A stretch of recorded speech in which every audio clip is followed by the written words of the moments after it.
Like everything's working. This has been a day already. Okay. Just this our DM who also runs all of this to make sure it works because she's the one who knows how it works. Um, Snow that needs to be moved. Packages are being delivered. Maybe some construction people might show up. Maybe not. We don't know. So this was one more thing, and she managed to fix it. So we have to thank her for that. But definitely thank her because yeah, thanks for letting me know that the sound wasn't working because I there's no like feedback uh, speaker or anything here. This brush bristles that have gotten out of the way and aren't coherent anymore. They're incoherent, kind of like me. There. So yeah, where I left off before that happened, and that isn't what I expected would have to happen, but it is. Yeah, I was going to stir up this paint, mix this paint. You can't hear that. Maybe you can. I don't know if the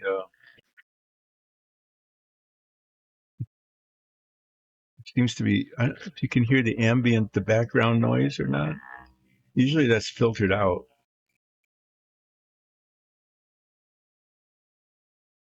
So it looks like what's happening is the bar that I see that says that sounds are going through is actually from the camera, which is now working, but it wasn't.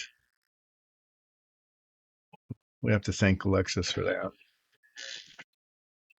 So if this paint works, and it might not because it's like I found with maybe 5 other jars of paint that are over there, when it sits in the jar for a while, the solvent, even with the cap closed, the solvent seems to evaporate, and then the paint just becomes really gummy, and it doesn't adhere to the surface. I'm going to test it back here near its bone here and see if it's working. If it is, yes, that's good because I've got it. It's like a whole fresh jar of it.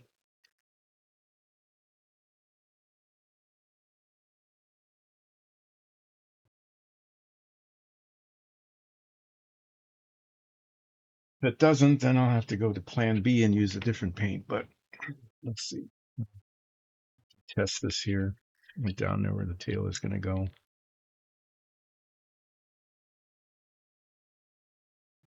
Well, seems to be working.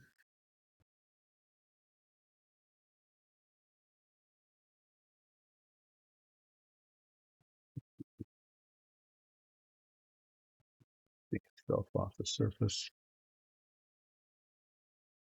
So that's an okay thing. Yay. Okay thing that hasn't gone wrong yet this morning.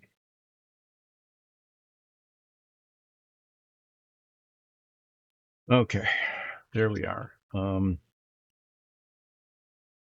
going to begin the process of painting around the RF here.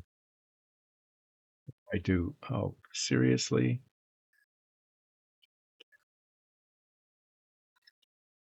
Those little caps, I might have to stop using those. Those little caps, those tubes are supposed to keep the bristles of these fine brushes from being messed up in storage. And, but putting them on and off seems to catch the bristles and then they're not coherent and they stick out. It's very messy. Yeah, just this brush. This brush might be getting close to the ends of its life here. if I can't get these bristles to cohere.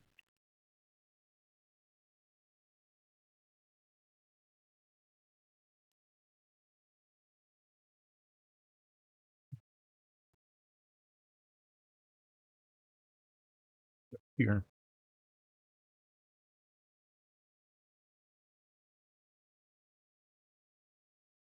is typical.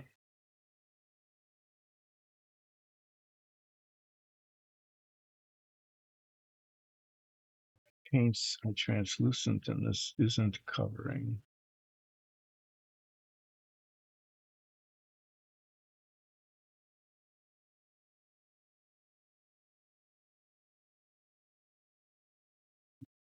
Again,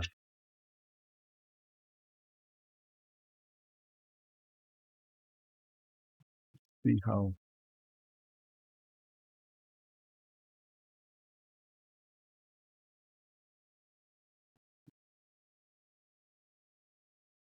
taking itself off. So what I thought was working isn't.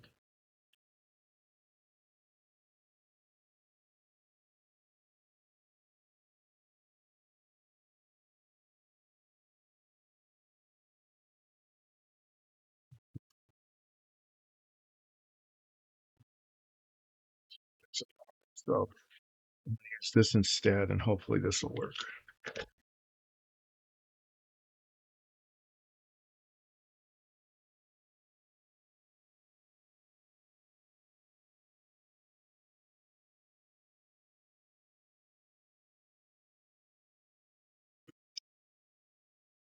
Yeah, I thought, oh, that's going okay, and then it didn't.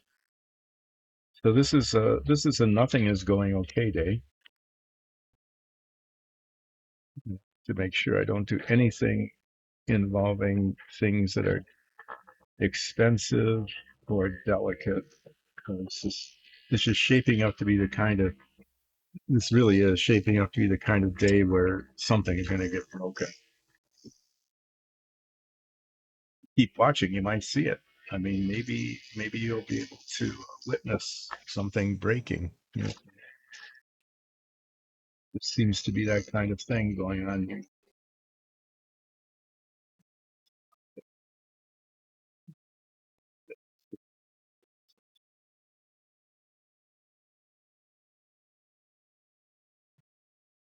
It comes in a like a tube thing instead of a jar, so it's a little harder to use. But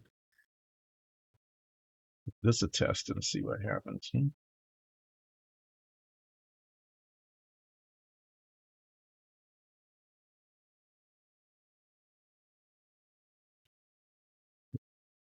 Be much worse than the other one was.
I guess this will work okay.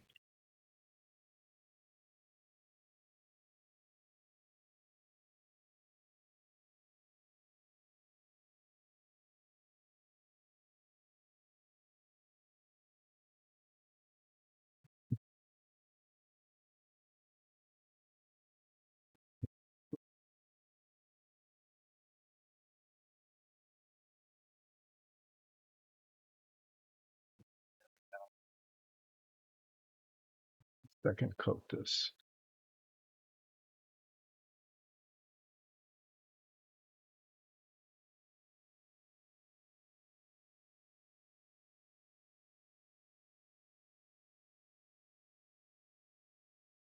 to line here,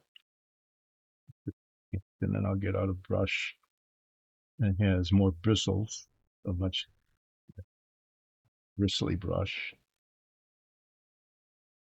The surface area that needs to be painted.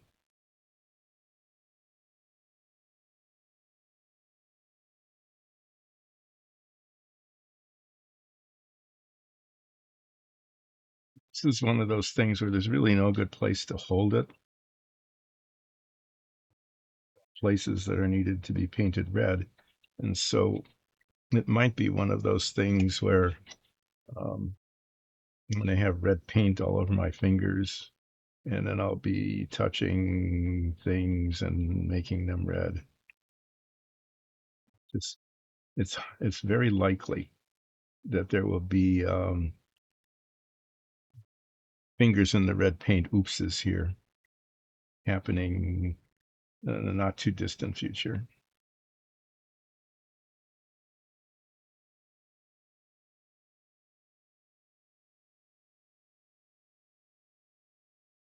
Before that happens, I'm going to try to get as much of this painted red as I can.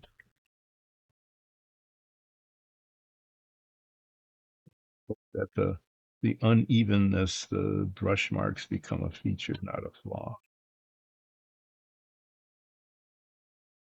It's the hope, not the intent. The intent is to not have all sorts of brush marks all over the place, but that's not going to happen with the consistency of the paint and the brushes that I need to use. But there, that's the way it is. I get the angle I want.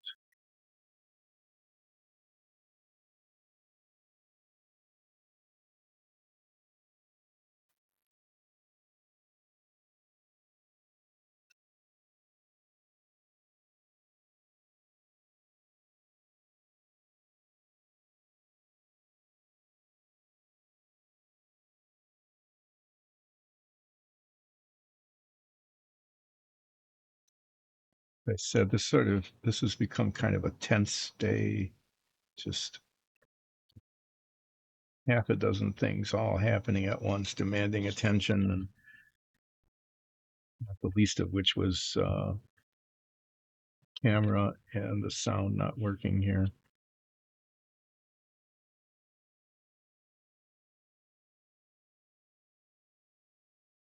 It's not said anything, but what I did, and so what's done is done, I guess. Done, da, done, done.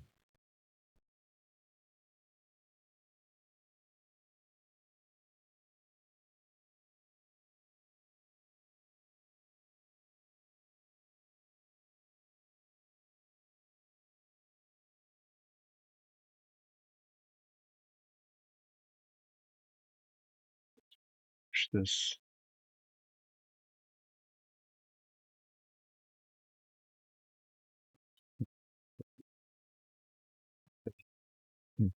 brushing.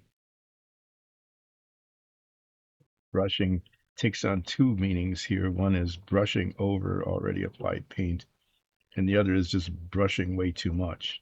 And I'm doing both. Took a situation that was not great and kind of made it worse. But this is a rat fink, it's not like an X-15 or Renoir submarine or a Savoia or those models that are really important. Just this is just a fink.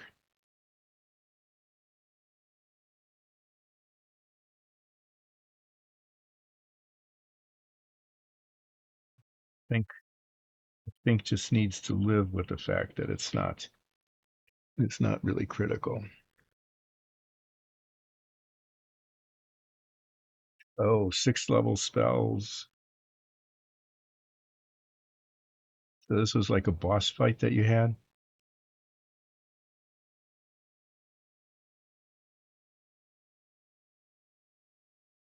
I take it that the fight went well because you survived and you love to level up, so you must have won.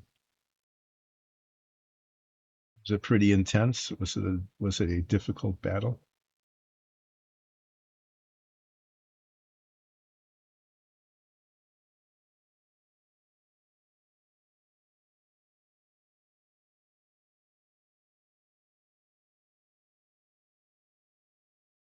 Huh?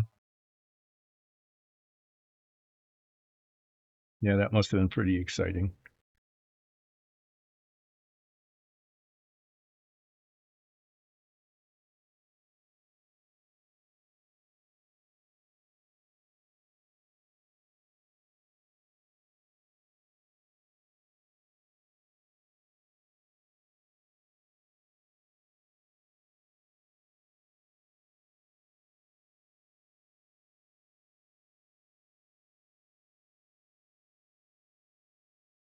Jeez. Okay, yeah. When your party is made up mainly of spellcasters and there's immunity to magic, right? I think you'd mentioned that that was going to be a problem.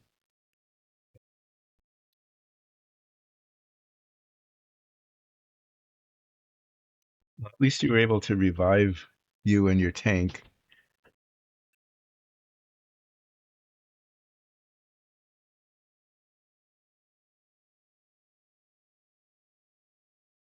My character, Ulseth Ralph, who's a fighter, not really a tank, but since the other party members are druids, rangers, and bards, I my character ends up being the tank anyway. And yeah, we had a battle where I was down. I was mostly dead twice. Same battle. It's really unpleasant, you know. Even though you're just playing a character, it's still an unpleasant thing to have your character be mostly dead. And then what's even worse is rolling twos on your saving throws, hoping that the druid or the bard has some sort of healing spell to keep you alive. It's in their own self-interest to do that.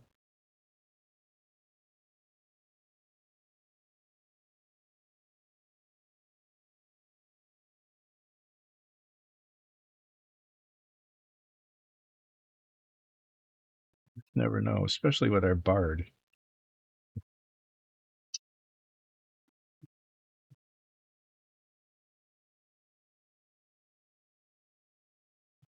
And it's Tabaxi accent. They'll keep you alive or not. What's in it for me?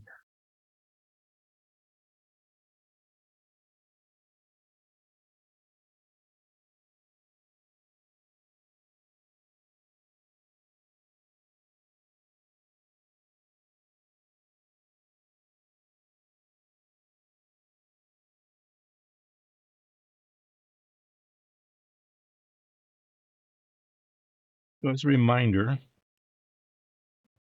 about several things. So I'm going to give you a reminder that Dice and Dungeons is all about its D&D show. Which if you aren't watching it, you need to become one. You need to become a watcher, a viewer, a listener, a fan, a supporter, all of that sort of thing. Oh, yeah. So of course you always have the add-ons. Great.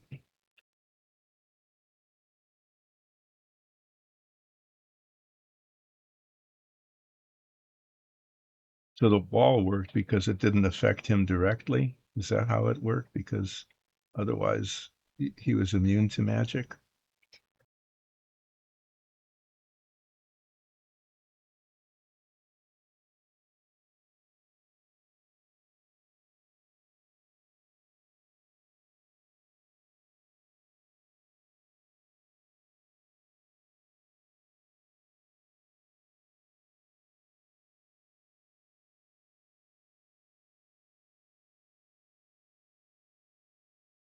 almost too neat for a rat fink.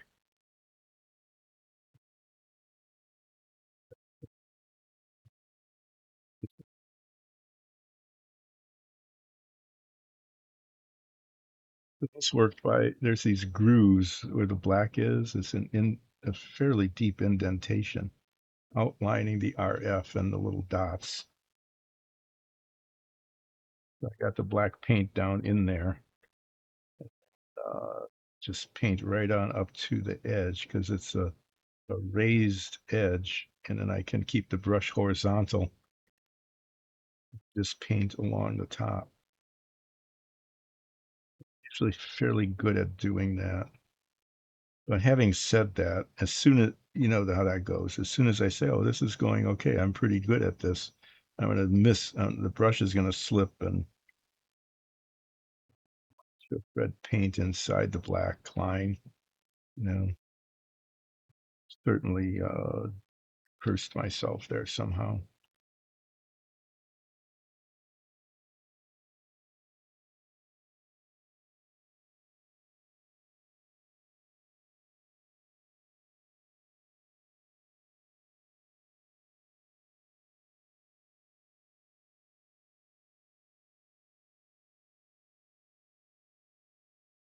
It's pretty good. Oh, didn't have so was immune to magic but couldn't dispel magic. Okay.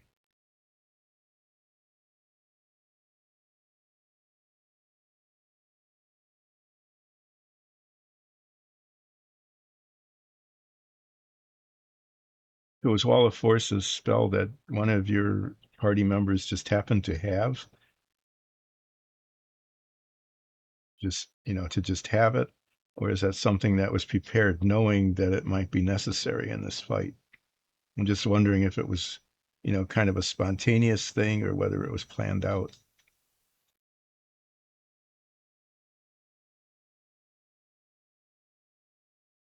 Okay.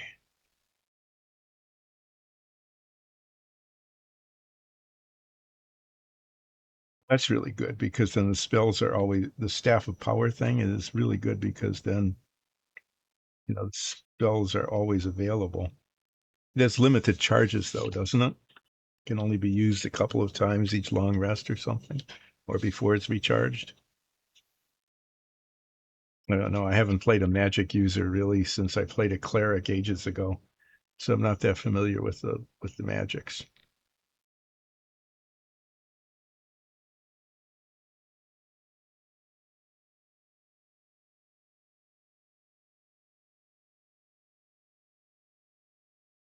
Wow, okay, it's expensive, but this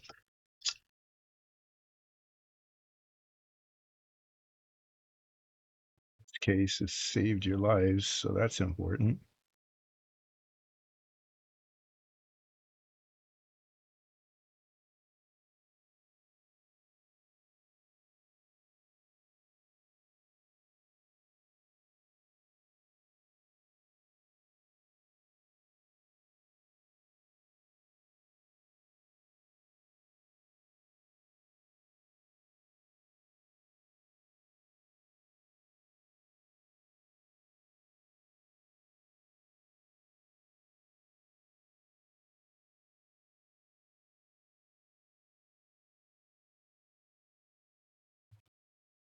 Yeah, so if you drain it, you might not be able to recharge it.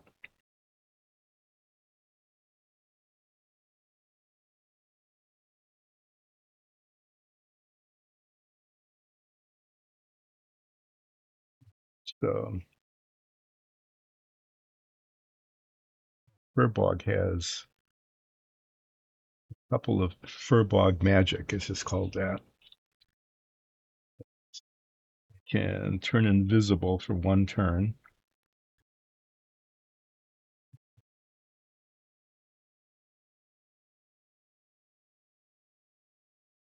There's a spell. I can't remember the names of these things.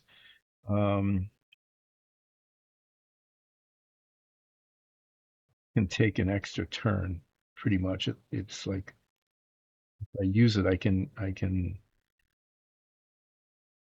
It's a self healing spell. Doesn't generate a lot of healing, but sometimes.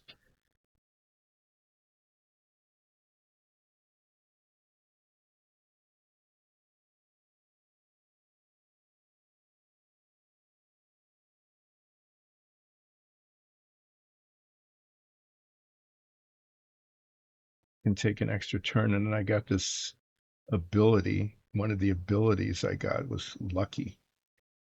And I got lucky as soon as it was available when I leveled up, and it was available because um, not lucky. I roll a lot of threes, supplemented by twos. You know, it's just it's a feature of my character. You know, everybody knows it. It's like, oh, roll the dice.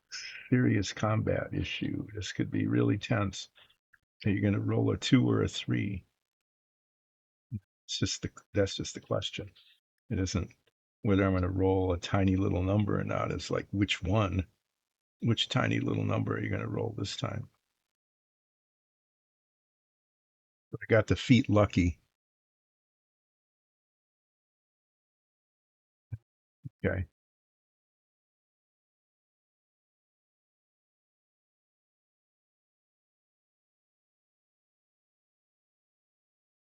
lets me re-roll up to. I have three charges on it, and what it does is it says you can re-roll before you know the result. Well, for me, that's usually not an issue because if I roll two, three, or sometimes even a one, pretty clear that that's going to be a serious failure, right? And so I can safely use lucky, knowing that I have to live with the result of the second roll. Although there was a time, of course, with Seth Ralph, this wouldn't be a surprise. There was once when I rolled a three on like a saving throw, and I thought, nope, I'm going to use lucky, and and of course I rolled a two.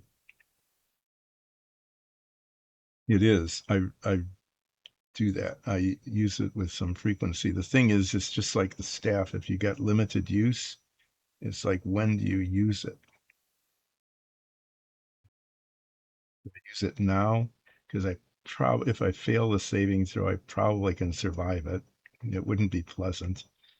Okay, and I'll take a bunch of damage, but probably can survive it. Should I use lucky or save it for another time when it might be even more critical?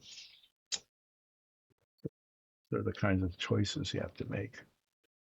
But yeah, I'm really glad I chose that because yeah, it has come in handy several times. Sometimes, several times, it's also become just an amusement. It's like, oh yeah, I rolled a three. What did you roll now? Oh, a five. You know, so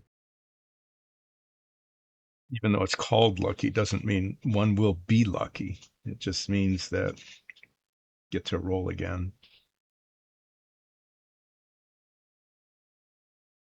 So I said to myself, self, those little protective tubes, put them right here, right there, and then you won't lose them. And now it's not there. I don't know where it went.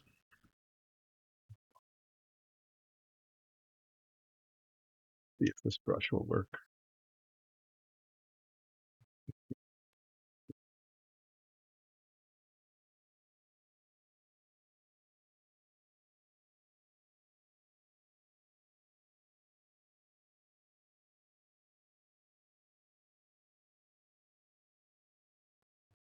Requires there be a lot of paint on the brush.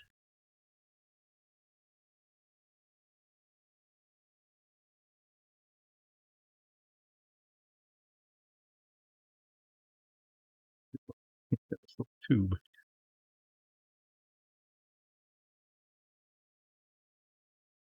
That's a good one.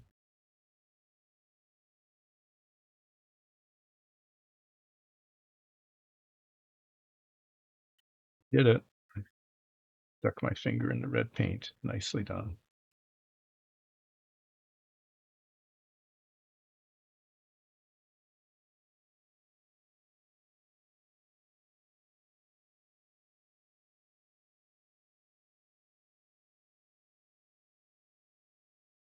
Take me long.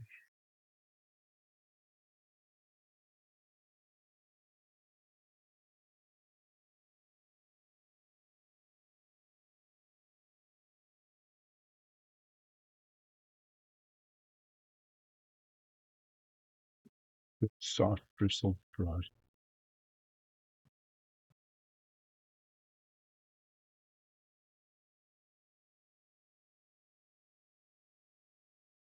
Getting it up onto where the gray is going to go because it's kind of inset.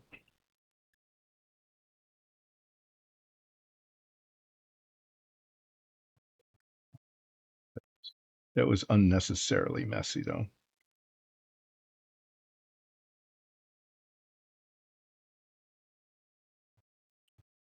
It's that.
It's paying attention to what I was doing and stopped paying attention to anything else.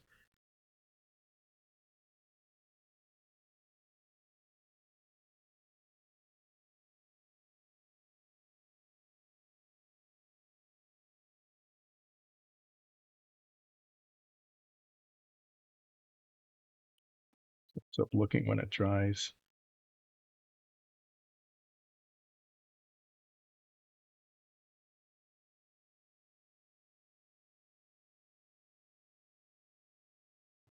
So there's a lot of red paint going on in the sky.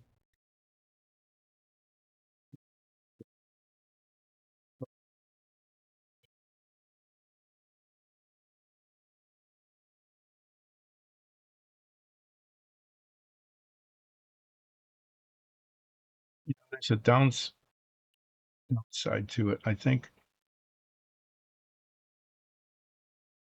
at some point you get so OP'd that the DM is challenged.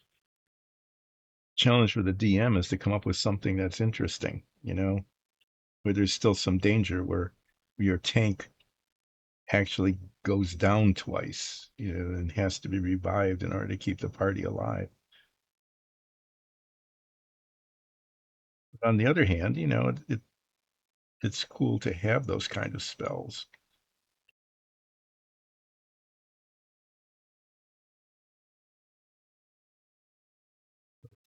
It's challenging then for the DM to come up with foes that pose a worthy challenge to the party.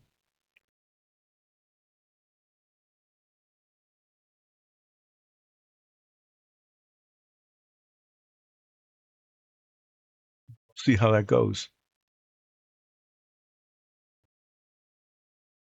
Well, there's okay. Well, there's that, isn't there? Then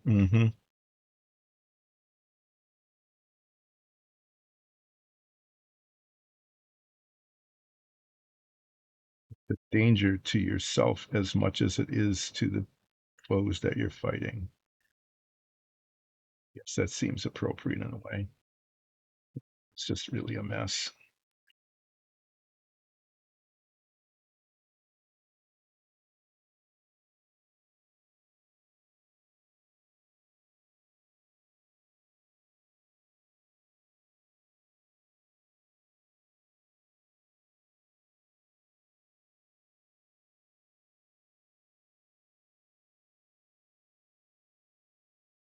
This brush, time,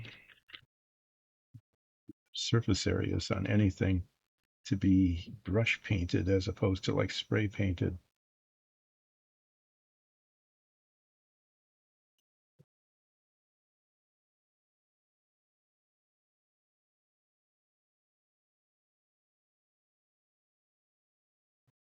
Could be.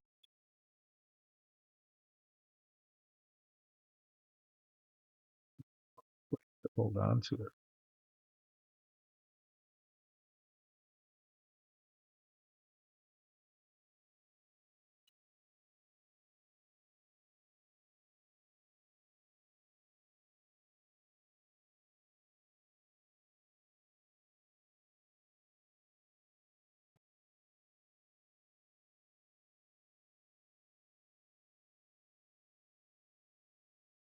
Yeah, that's pretty.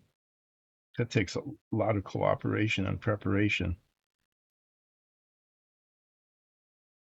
Look into that. It's really. It sounds really pretty fascinating. Like I said, I haven't played any character that uses magic. It's not true. I played a bard once, a rogue, a dwarf pirate bard. It's also a ghost. That made it even more fun.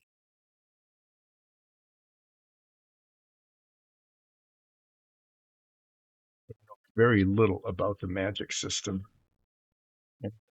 at all, really.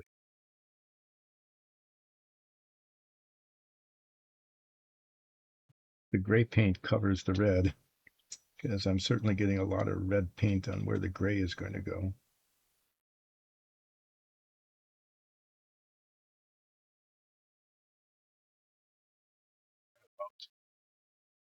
in the future.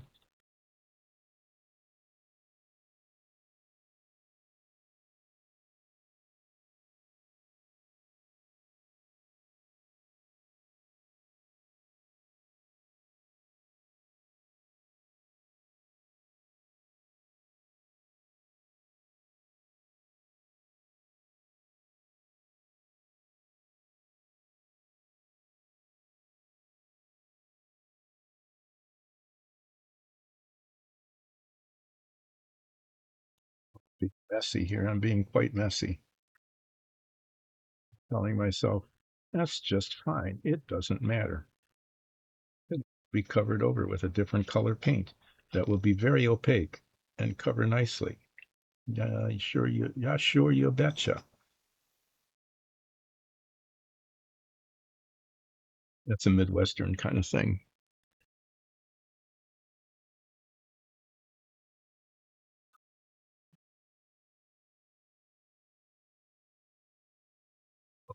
You need concentration then.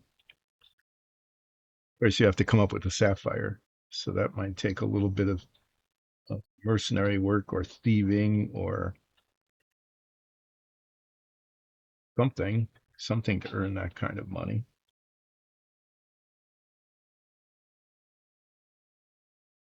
That is really true. You need to pay attention to the reagents for these spells too. And they're not only expensive, but even if you have the money, probably hard to find.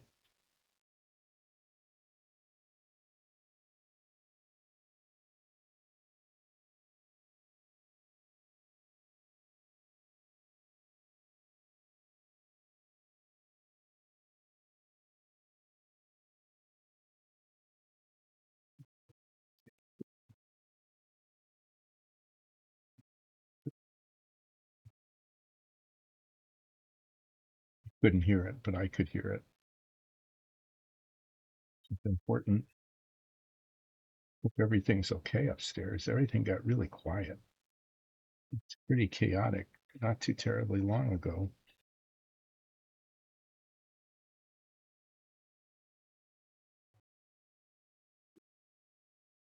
Eerily, eerily silent.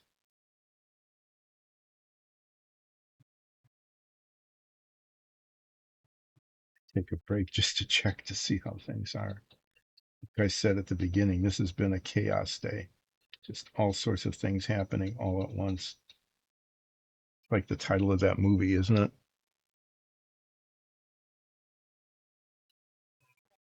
Okay, so it's not just like one spell check. No, each step has a check.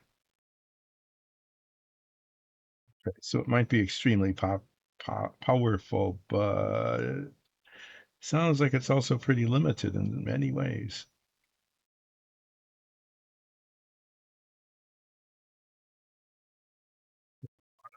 A lot of players.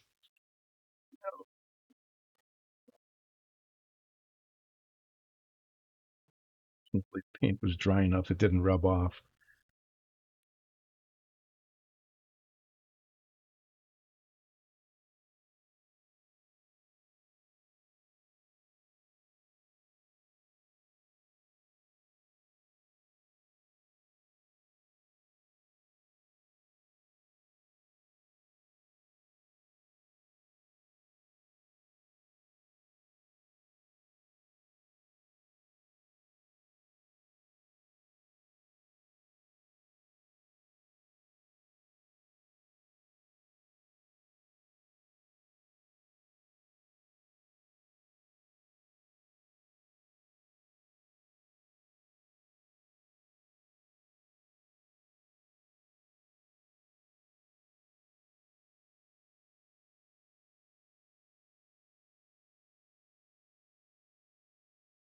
They're getting this painted, which is, going to happen sooner or later.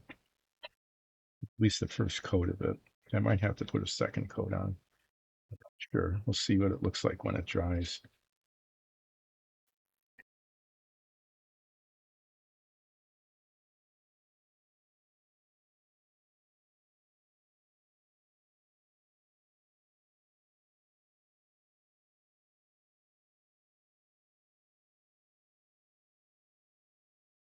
It stands up, otherwise there'd be a real problem there.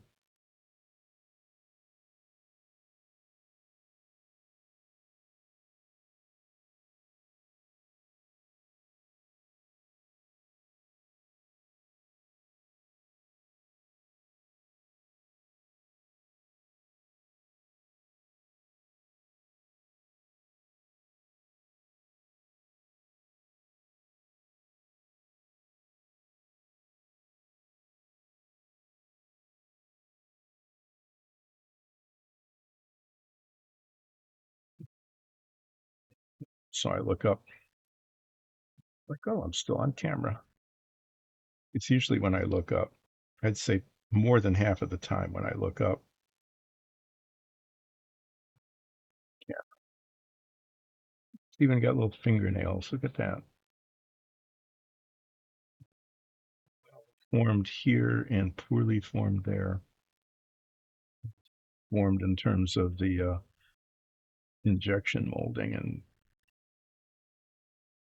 here they are.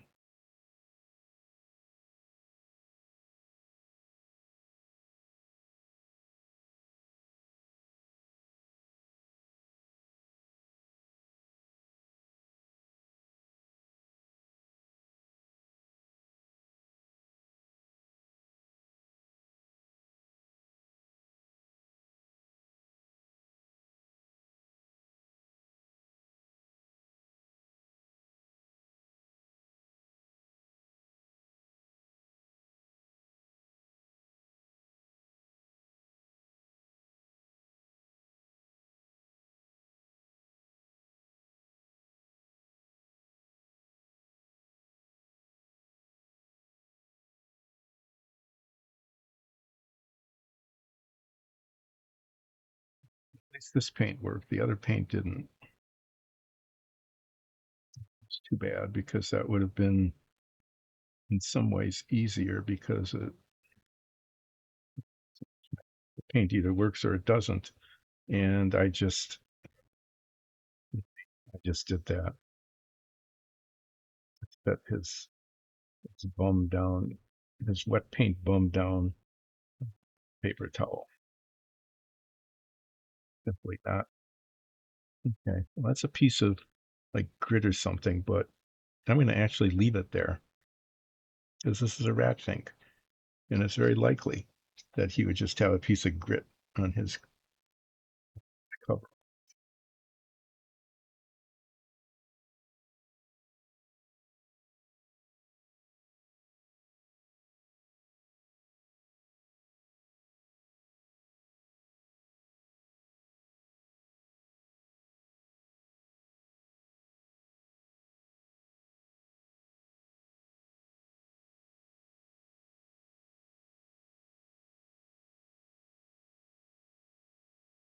Cleaning up the bits of the paint there in the well. Since I've got it out, I might as well use it. Let this dry. After it's dried for a bit, inspect it. Up, keep touching up stuff. Missing spots. I'm missing a spot there. It's gotten to the time to just leave it alone stage. Just don't mess with it now. It means, of course, that I'm going to mess with it.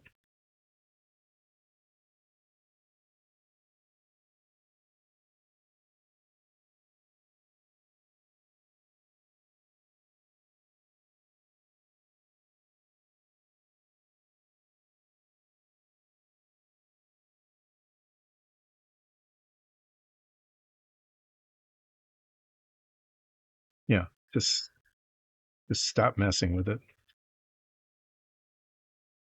So I just can't stop messing with it.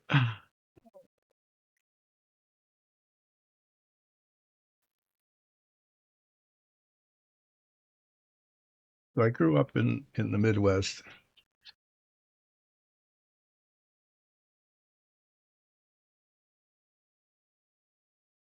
Cat D&D, yeah. I could I wish I was better at doing that. You know, I'll just throw this out. Our DM had talked about doing that. Just running a short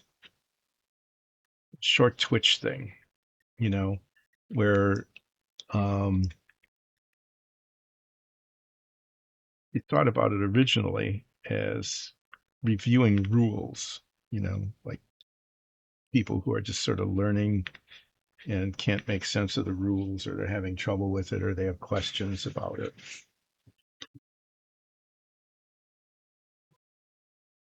Just a chill place where people treated each other, really respectfully, and didn't said, "Oh, you're a fool. You don't know that. How come you don't know that really incredibly arcane sort of thing that I know that you don't know?" You know how that can get, right? You want a place that's just kind of respectful, where everybody can just join in and provide helpful, positive advice, um, right? About that kind of thing. Someone wasn't behaving, they'd be invited to be muted and kicked off and that kind of stuff. You don't want to get real mean about it, but you also, want to maintain it as a place where people can enjoy talking about things. Whether you've been playing for ever and ever and you're like a super DM and know everything, or whether you're just sort of starting out and maybe DMing your very first session and you don't know what to do, or like you, yeah, what spells should I pick? Okay. And you could have a discussion about whether I'll just talk about that because I'm not an expert, but I can talk about it. I can imagine how this would go is that, it would be like, what spells could I pick? And people could chime in with helpful ideas like, well, what's the balance of your party? What are the parties, not just yours, but what are the party's strengths and weaknesses? And what spells would like fill in the weaknesses or augment their strengths. The other thing, and this comes up in our show, is you know not really is and what spells would my character pick? Okay, like our Tabaxi Bard is is kind of chaotic, you know, and and has you have limited number of spells you can choose, but then chose the Skywrite sort of spell. I can't remember the exact name, but it's you can write up to 10 words in clouds in the sky, because that's just what Nines the Tabaxi Bard would do. Oh yeah, I could promote my shows. I could put big skywriting up there. and then people would see that and they would come listen to me play my musical instruments that I play very badly because I never practice. I'm the best bard, that kind of thing. So I think that would be kind of fun and interesting and actually helpful, wouldn't it? To have people weighing in on, not telling you that I know what to do and this spell is exactly the right thing to do in this situation, but to say, well, what are the things that you need to take into account in choosing your spell? And are they consistent with the character that you're playing? I think I'm going to mention that to other members of our party, especially the ones who know what they're talking about in terms of, you know, the rules and the characteristics of the players and that sort of thing, and also have been experienced DMs can help people make those kinds of choices. That's a cool idea. I really think that that's neat. And it wouldn't be too hard to produce. It'd be kind of like this, right? You just have a camera pointing at somebody sitting in a chair with something interesting in the background, maybe. And, you could bring different props in from time to time to make it a little more fun. I think I'm gonna second coat parts of this in a little while when it dries. Going to do next.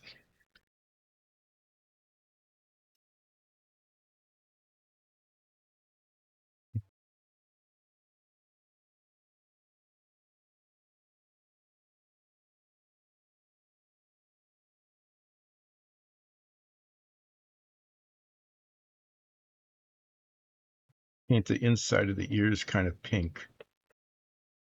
Paint them this really bright pink, like, well, that's why it needs. I did that. See, there it is. Sure where that came from. There's a spot right there though. Got messed up.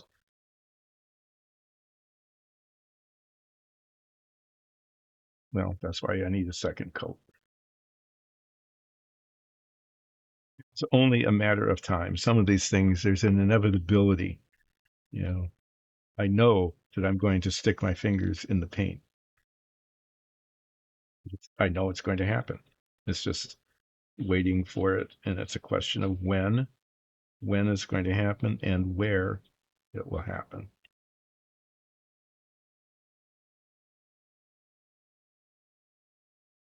It did. So this is a really, really bright pink. And I might tone that down a little bit with a wash. I'm not sure. It's not, oh, I know what I'm going to do. Okay. This is a thing I do that's almost like a modeling thing. I'll be right back.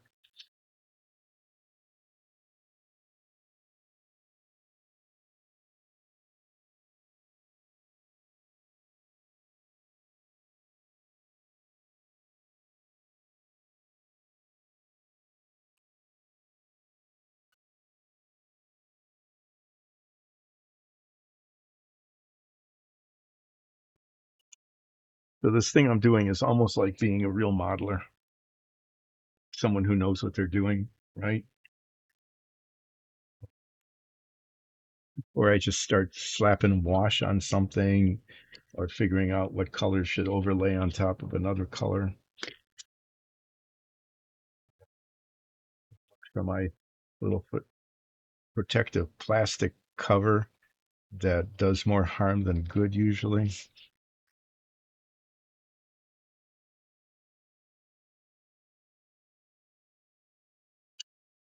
Fortunately or unfortunately, I've accumulated extras.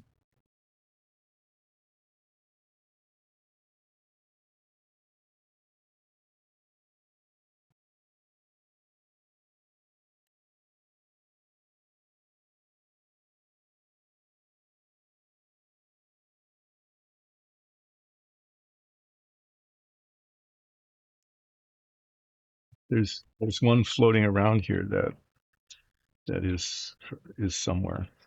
Okay. So this thing I'm going to do that is almost like a thing that a modeler who's really a good modeler knows what they're doing. Okay.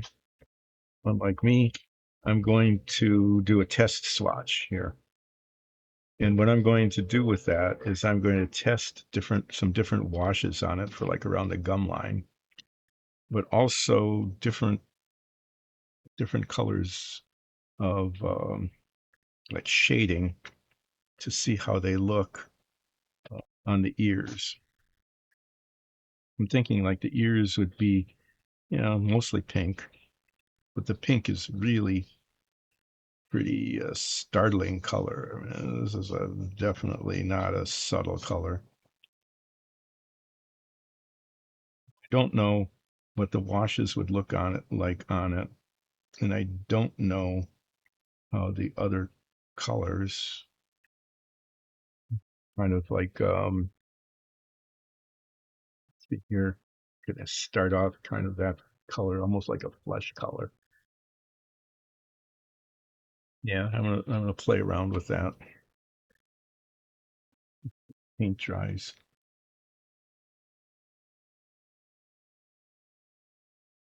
Before I start painting the ears and doing something that's irretrievable.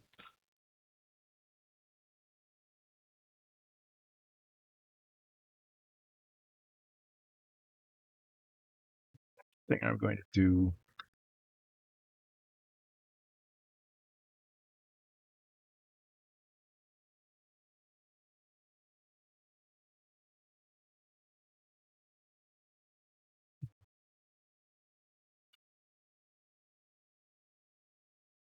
Doesn't look too bad. You know, it's kind of modeled. That's why I'm going to put another coat on it to get rid of some of the things that are obviously brush marks and try to make them look like they're just part of the fabric. Is I've got like this little hair bit up here, bits of fur that stick up into the ears there, and then around the edges of the ears. Those are supposed to be pretty much black.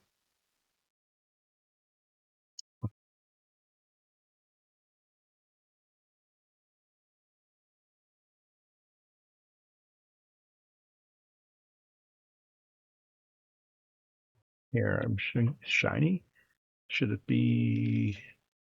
I've actually got this one color that I think would be good for it, but I think it's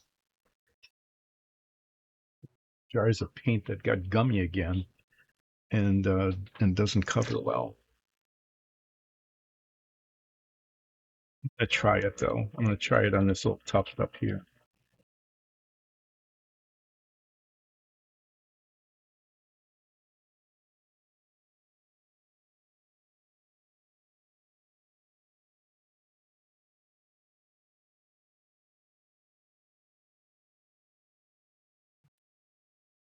See what it looks like when it's painted. That's one of those things that might have to be like recovered, re.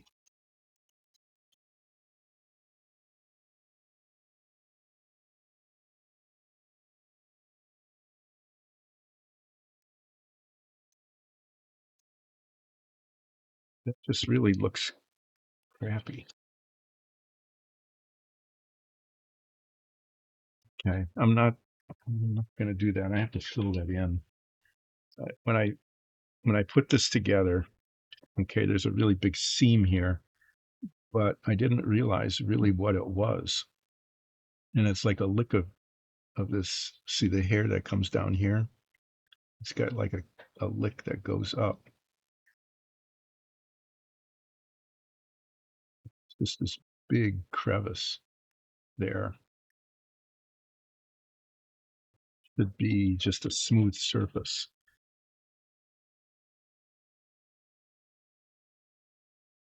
Yeah, move this, caught that in time. Otherwise, I'd be like getting pink paint all over the back of this.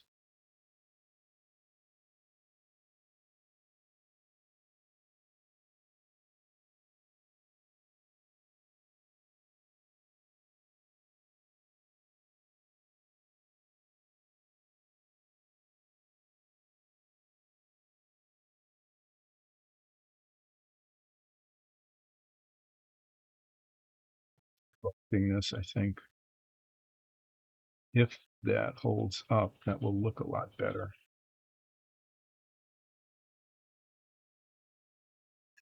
A really deep crevice. I need to.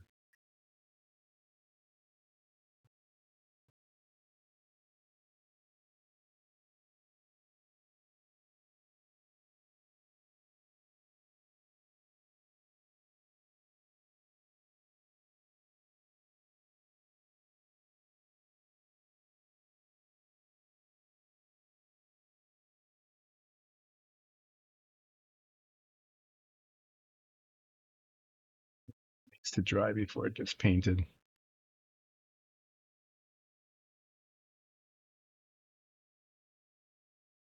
Didn't need to be there.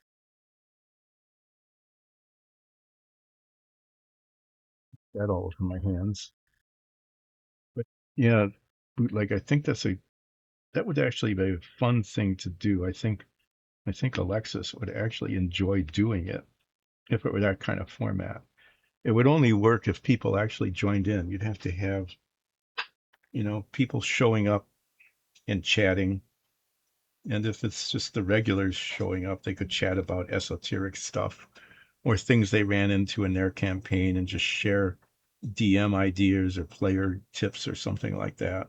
But it would be really good if you could get people in who had real questions, who were just learning how to play the game or just learning how to DM, um, and wanted advice from multiple people. Again, it would really only work if everybody was just really very civil about it, took giving advice seriously, and helped people who were new to the game, in a very polite way.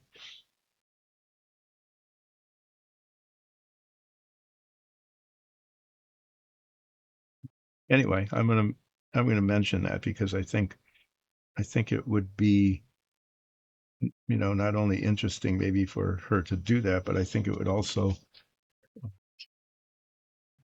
be really helpful to the D&D community.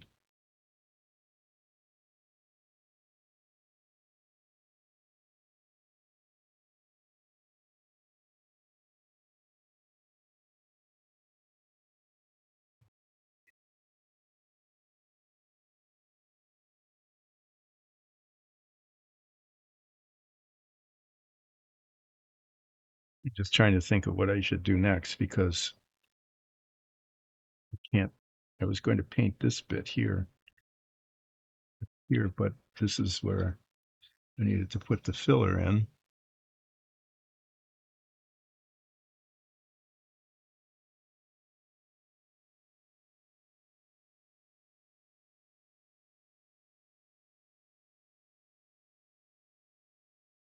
Test this paint. It's out. I can at least see if it's even working.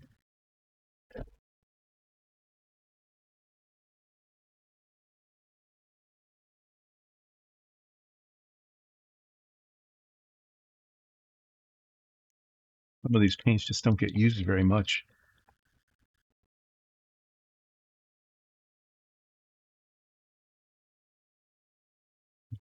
It becomes an issue of effective anymore.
Work.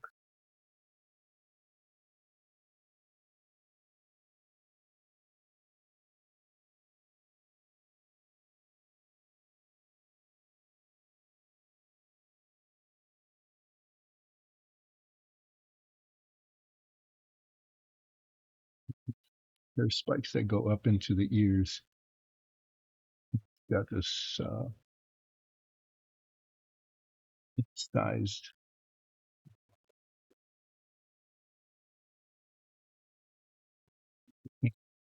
into that because I'll be painting up to the edge from the outside like I did with the RF.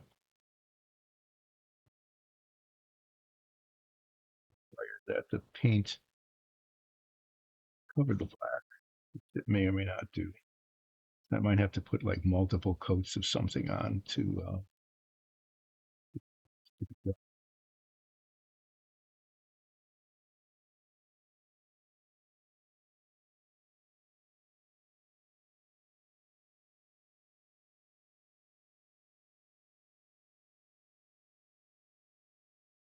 tufts will be this color too when it's time to paint them. This is I thought it was NATO black. It's just black. It's not the color I wanted.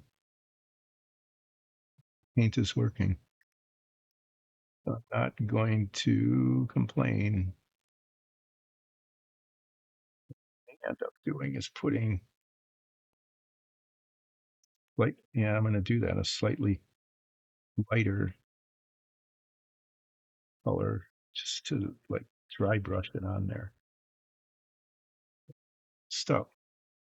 You're not paying attention. How about that?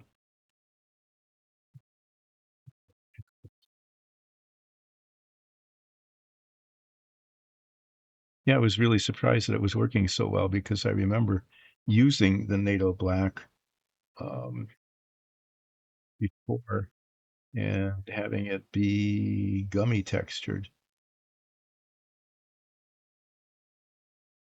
So working really nicely like this is.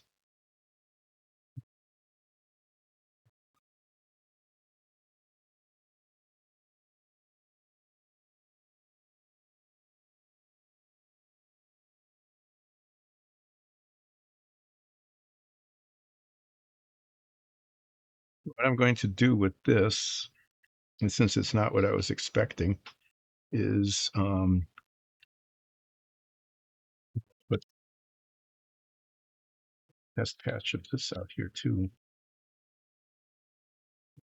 Some techniques.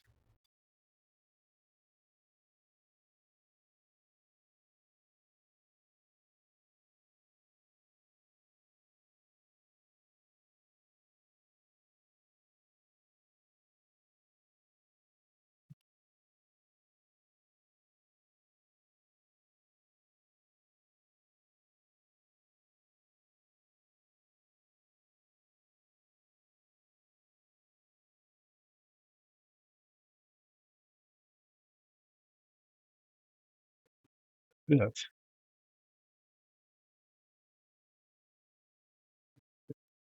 brush maybe. Put that in there, so I knew where it was. Here's the tube. Why did I put it in the box? Well, because I didn't have this out. Talking to myself and explaining what happened is, I lost the protective tube. I didn't know where it was, but I put it in the box that was holding the model because this palette thing wasn't on the workbench. It was back there because I wasn't using it. I was thinking I'd be using the bottled red and not this, not the tube red. These bottle.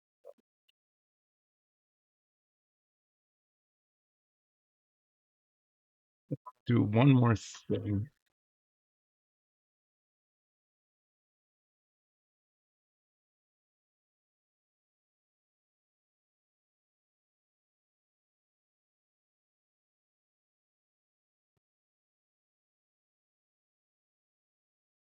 This is the color I was planning to use. It's a slightly, it's black, but it has a slightly grayish green tint to it.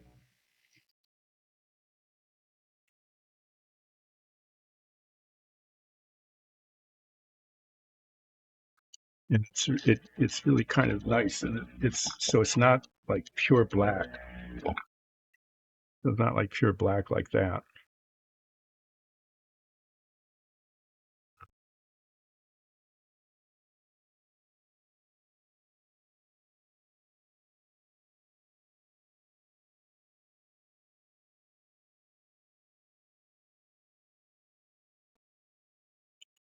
But as I said, this paint, like from the very get go, the beginning, from the very start that started using it, has been kind of gummy, and the same effect that happens then with gummy paint, in that it doesn't lay on the surface cleanly and pulls when it's painted over, it pulls itself off.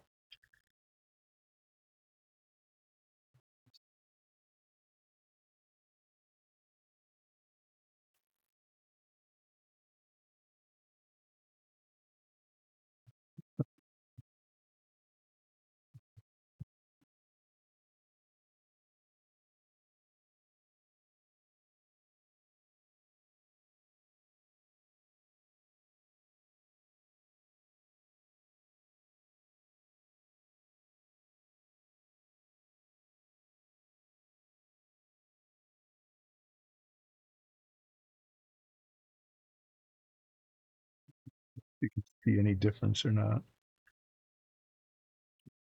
Seeing any difference.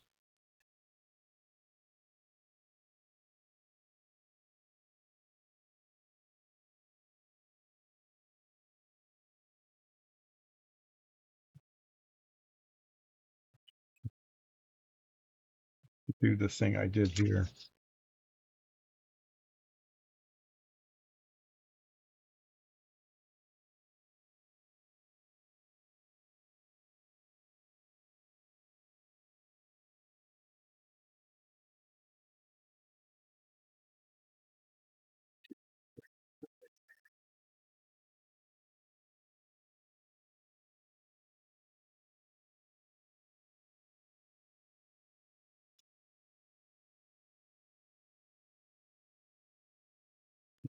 But jar cap there, that needs to be cleaned off.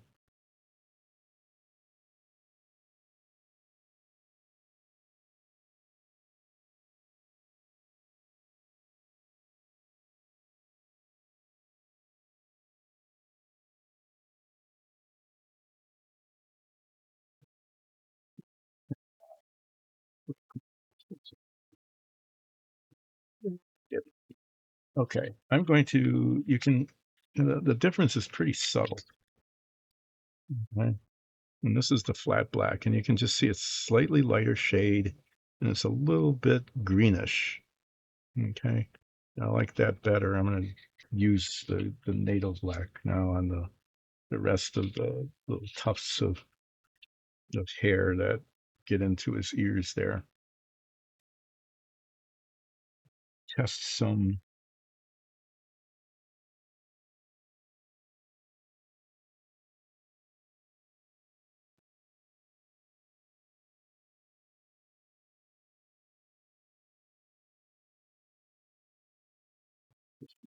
gray. I'm going to use this brush. It's really coarse bristles. See all that? This isn't meant for this kind of painting. This is for applying um, the liquid that for fiberglass. Does is I can just touch the paint on these little bristles and I get streakiness. I get a little streakiness with it. So I want to test here with this lighter gray color. Is the streakiness of it, and see if I can't just go streak, streak, streak, streak, streak, streak, like that.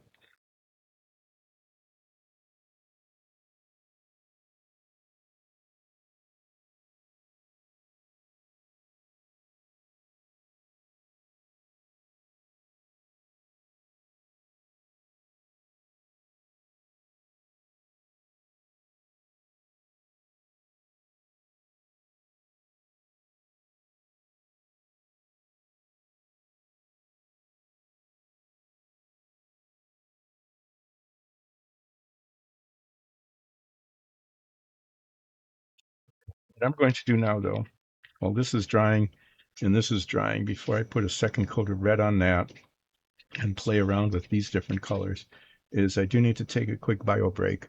So I'm not going to put the break screen on because I hope it will be short. Um, There, lay this down. I think I can. It kind of rests on its hands. There, I'll let you see the rat fink and its rat finkiness there. I'll be back probably in under 5 minutes, but you can watch some paint dry while I do that. So I'll be back very shortly.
Paint's pretty much dry and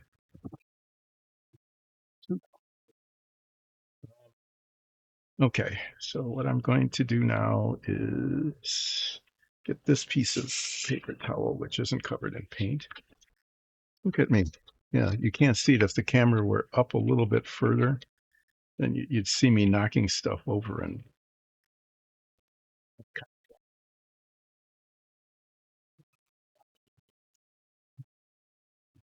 this color. This is gray. Take a gray color and try it out here. There's not much difference between that and that, but this is it's a little lighter. There's it's a little more in the gray side than the pure black side.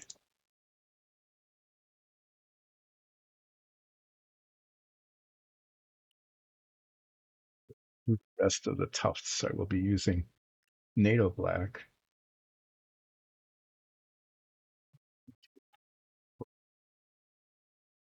It seemed to work adequately. Just a bit of this paint on some of these bristles.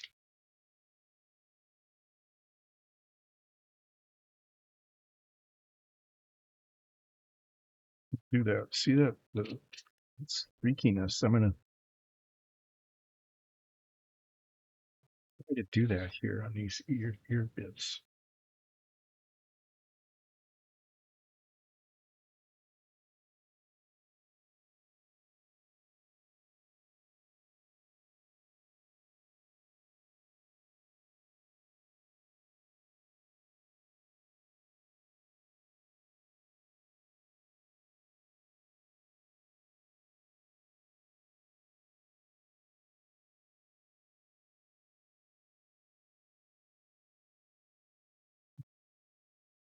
Needs more of the paint because it's disappearing in the brush and not coming off on the surface. But I think it might work. I think it might look okay.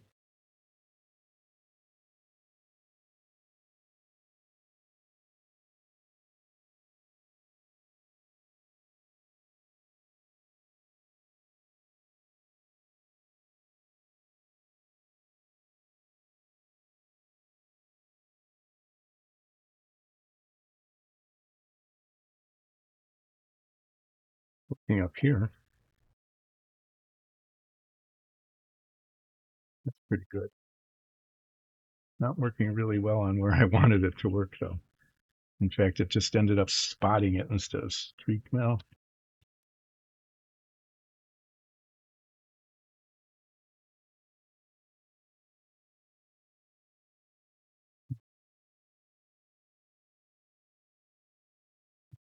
it does that here where I wasn't.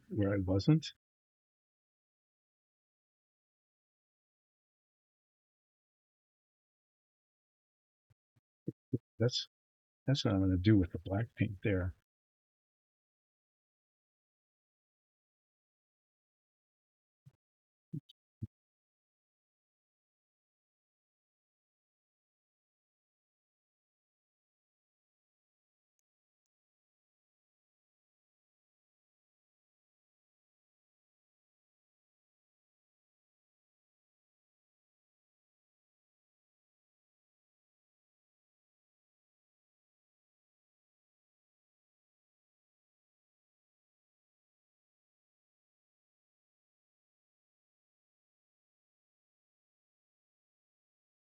Okay, well, this is just right along here.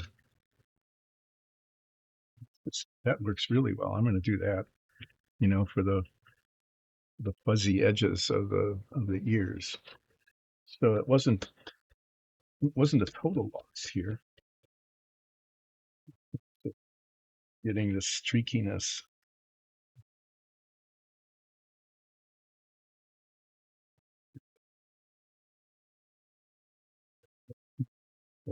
But not exactly what I was aiming for either.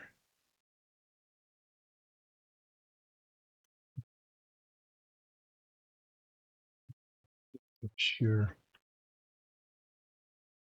This one.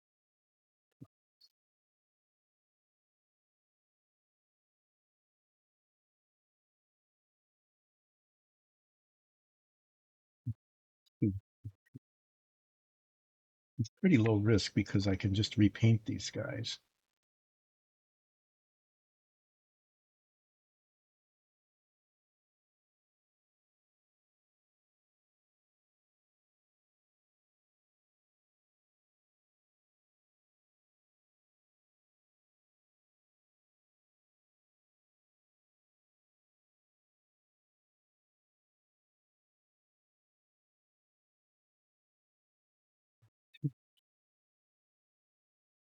Down here it worked okay, but I had too much on my brush right on this one here. It really does need to be just totally dry brushed.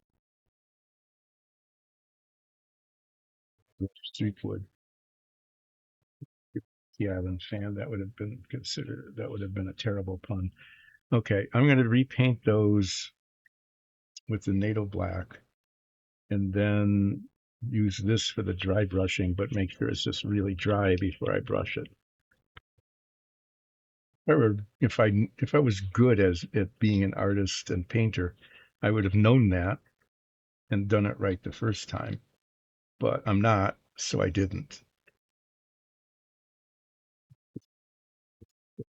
Limitations of model making here. Um, what I'm gonna do though is yeah, I was gonna play around with this.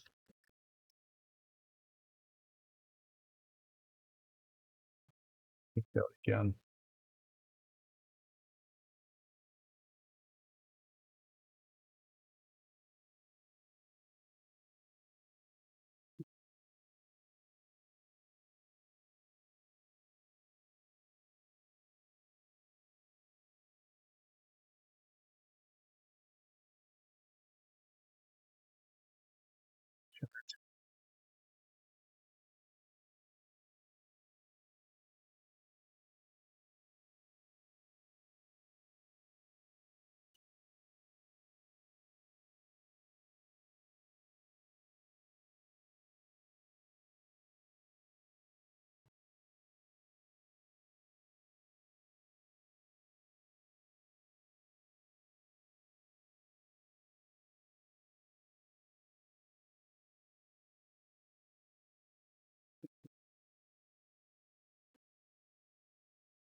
Just experimenting with different streakinesses here. Different streakinesses.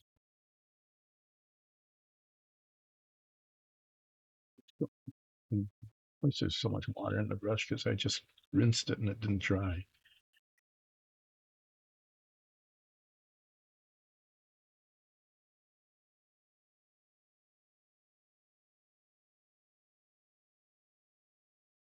This is the color. So what I'm going to do, I end up painting the insides of the ears pink. Okay. And then I'm going to do the streaky thing with it. With this, with the ivory. I think that's a good color.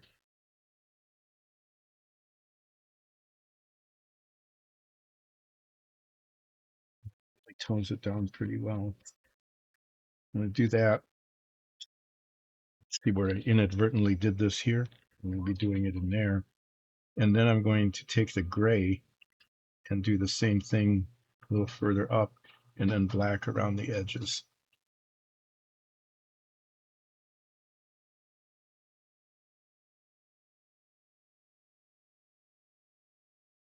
Have a plan. This brush coming apart, like the bristles are pulling out.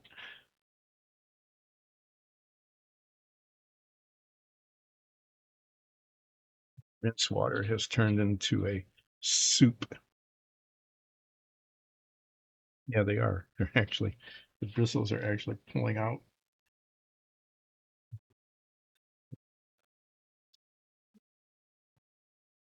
I can get more of these, but I'm not sure. I don't, they're just cheap little brushes, but sure where I got them.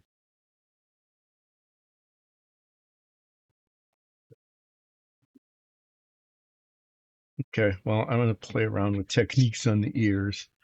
But first, I'm going to put more red paint. Put more red paint on the Fink thing here, and then I'm going to repaint repaint those because they didn't come out that well.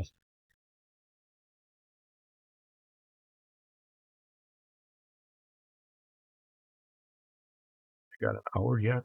Oh, that's kind of nice. Having lots of time left means I need to drone on and on about stuff.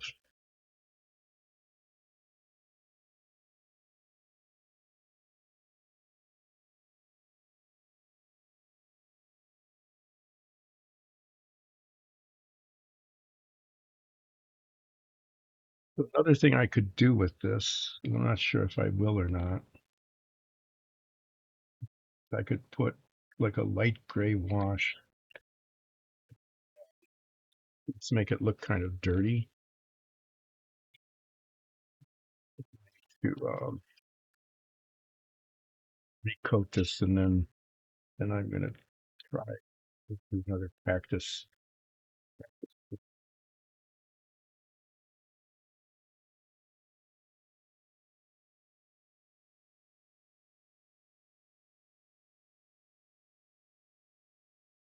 Just remains slightly streaky. I don't want it to look perfect, but I'm trying to get spots where it either didn't cover,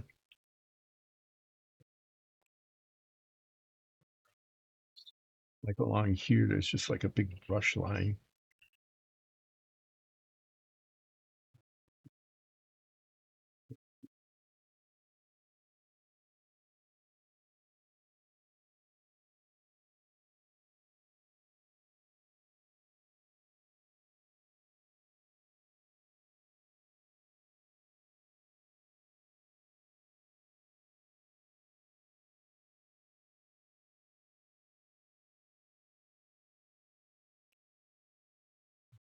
Do it all here.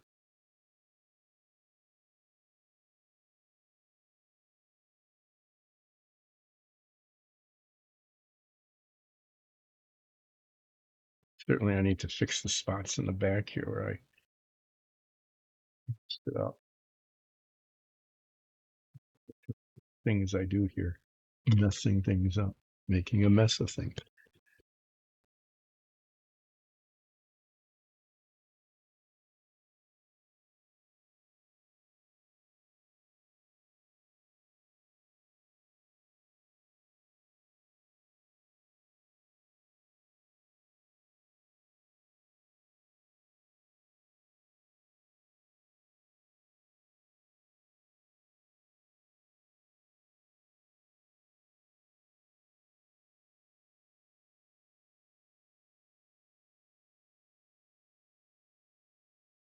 That bit there, that's where the tail goes.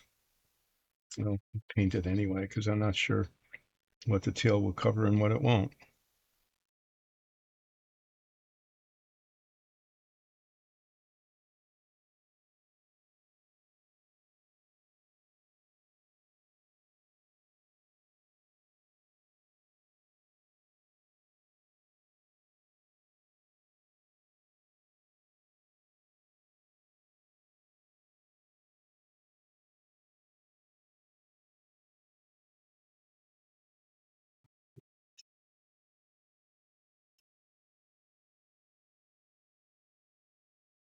It's also a chance for me to rotate the work to make sure that I have not left spots uncovered that need to be covered, because there's always something like that. Always, always, always.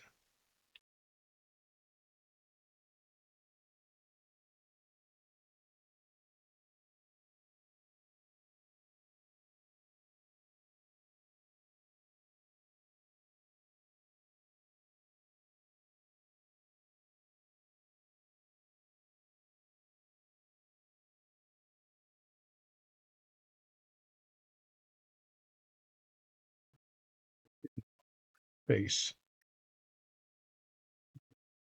there, just to do it.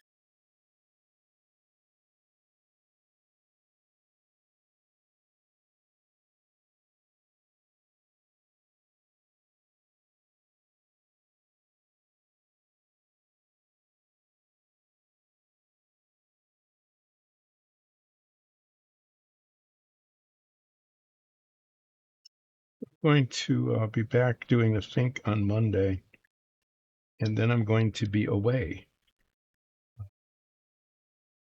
be streaming. Over the holidays, it makes sense not to, because who's going to be paying attention to this? So, next Wednesday is the day before Christmas Eve. And so that's just getting out there, taking care of stuff, getting ready for Christmas Eve. We have Christmas Eve, not so much Christmas Day, the Eve. That kind of just the tradition that our families grew up with. The big family dinners thing on Christmas Eve, and then on Christmas Day, it's visiting relatives, traveling around, dropping off gifts, picking up gifts, complaining about the stupid gifts that we got. You know, whomever that was kind of a tradition thing too. Is his family was fairly large, so the adults would exchange names. You didn't have to buy for everybody; you just had to buy for one person. I hope I don't get because they're impossible to buy for, or I hope they don't that this person doesn't get me because they always give us the stupidest gifts, that kind of thing. That was a tradition to complain about the gifting among the adults. The kids got gifts from everybody, so you know, that was pretty cool because there were half a dozen aunts and uncles and grandparents who all gave the gifts, so we always end up with a lot of stuff.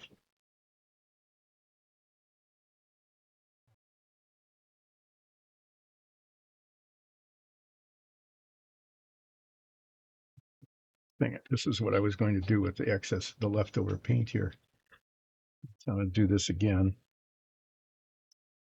I want to see is the effect of the light gray wash on that.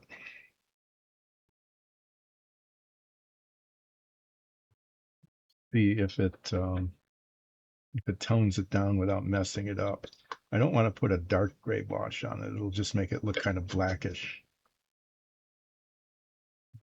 and streaky and not the bright red. It won't be the bright pink red like it is now.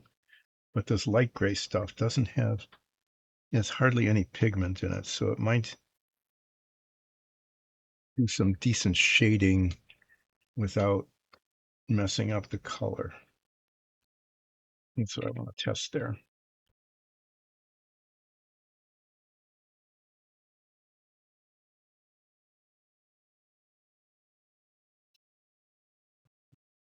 Next is that we get new wash water away from the camera again while I go empty out my that I use to clean the brushes.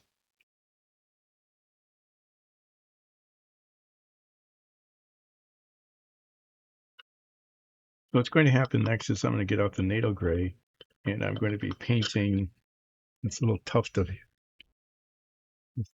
hair at the top here and repainting the stuff inside the ears.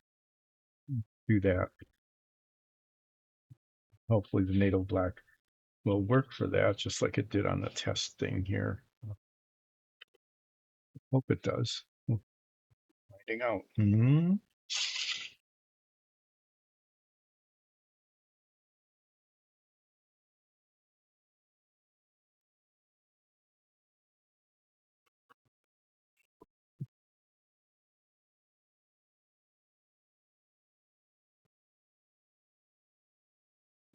These will work better.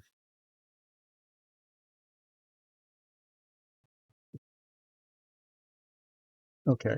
I'm gonna dump this out because I'm gonna have to be cleaning brushes again. Um, so you get to watch paint dry again, and I'll be back in just a minute.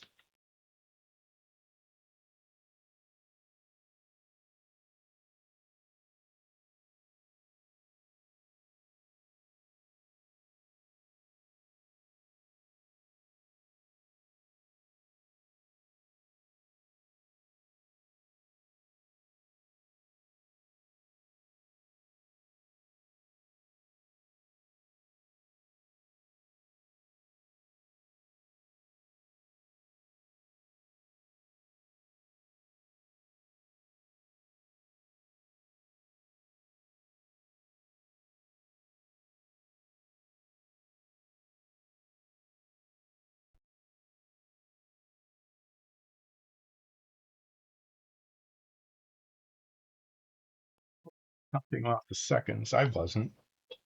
Said I'd be back within a minute, so I think I was probably pretty close. Probably pretty close to making that.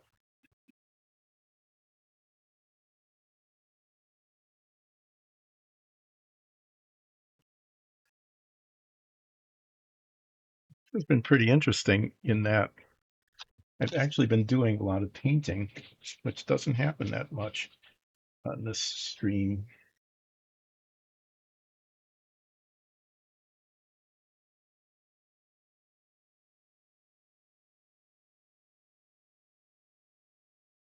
Because, well, it just doesn't. What can I say? It just doesn't. Because there's usually I'm doing like on the this, I spent an entire stream just cleaning up the seams where the parts didn't fit together or where there were gaps.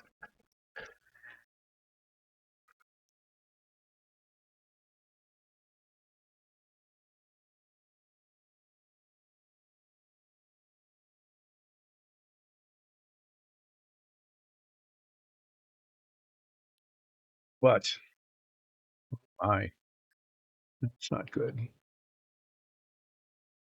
Maybe that's just a piece of crappy plastic that's sticking up there. I need to file off.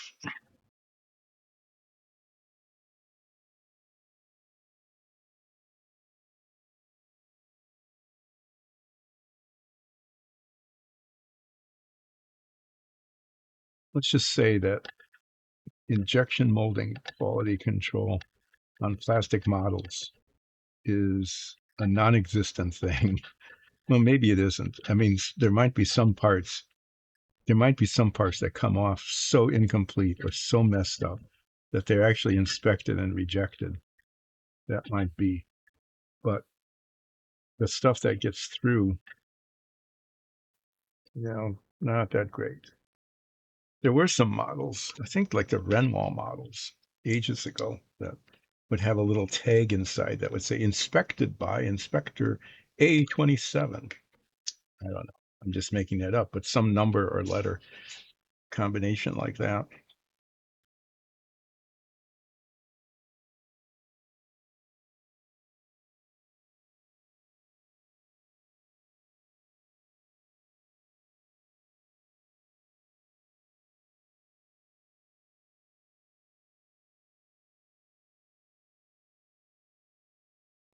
So when your Renwall submarine had parts that were just pretty much unforgivably bad. Tiny rice grain sized chairs. Two halves of the mold didn't match to be fixed somehow. Vector AL27 or whoever it was do their job there.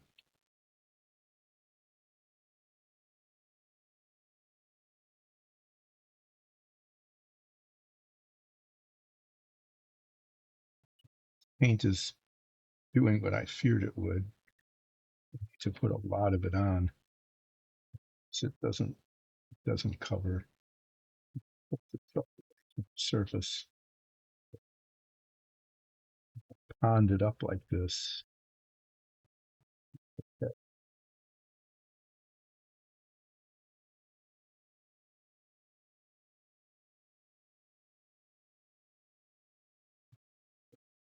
It, it looks freaky.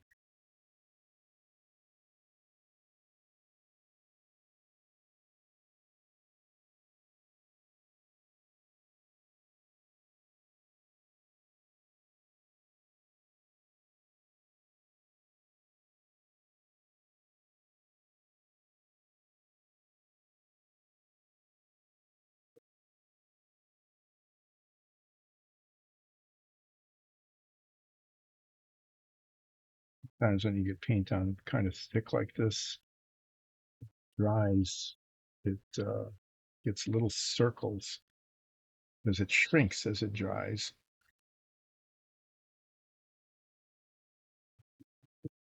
Circles where it pulls away from itself. Come back and fix that.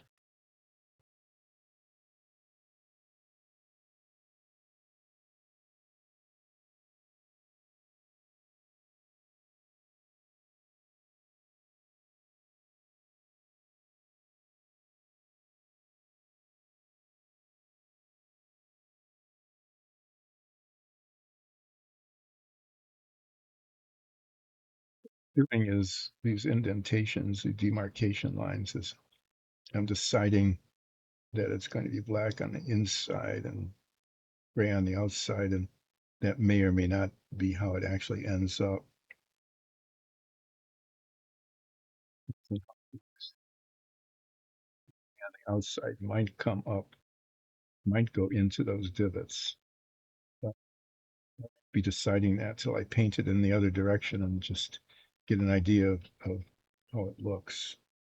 Not that, just kind of a funny thing with this model. It's like, oh, whatever you do, it just looks kind of, you know, pinky. That's what it is.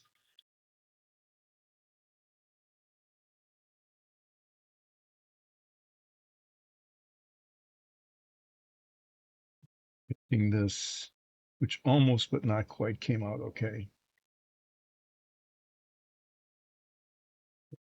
Streakiness on it. Streakiness, there was too much streakiness.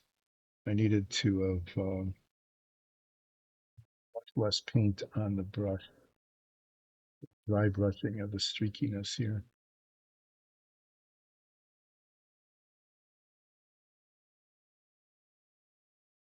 Especially on this side, that went pretty poorly. The other side wasn't bad, but this side I had too much paint on the brush.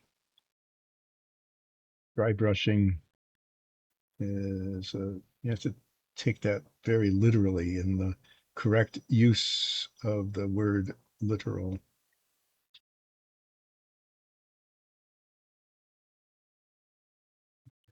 Looks kind of messy, but that's okay.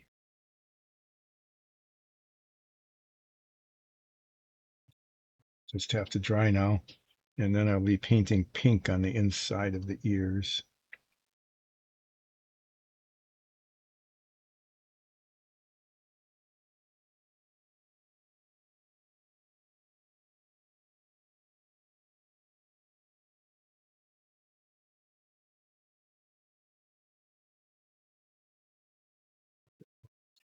Is that really?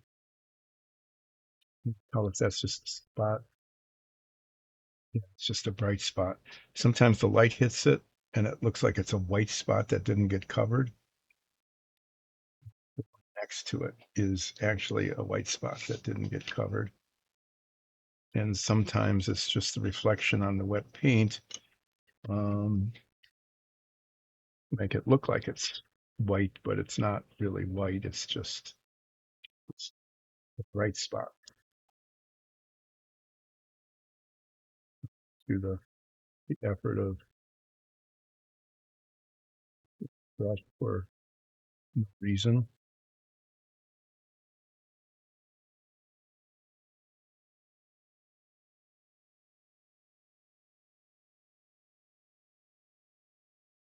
There's a better color than the flat black.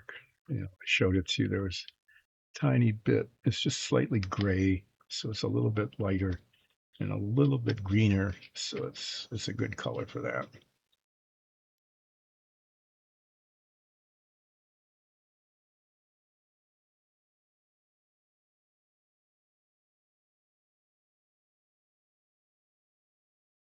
What I wanted to do next, see what happens when I put the light gray wash on the red. And then what I'm going to do after that is talk about the upcoming schedule or lack thereof. I have to get off screen and look over there. I can't reach this stuff very easily from where I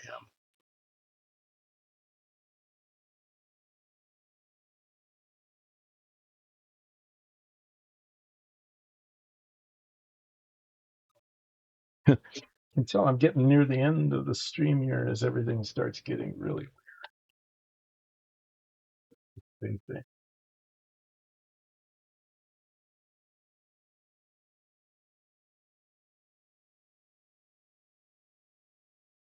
What these washes are, I mean, anybody who's done any kind of modeling is probably, and they're better at it than sometimes.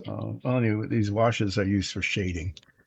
And the idea is they're kind of like speed paints, but they're just half of a speed paint in that what's supposed to happen is that the pigment, since there's a lot of solvent in this, is that the pigment is supposed to just flow into the crevices and darken the crevices while at the same time the rest of it just gets a slight darkening. So I want to see what happens if I put gray. You can see it there. It looks like there's a lot of pigment in there, but you'll see when I put it on the here, you can't really see it.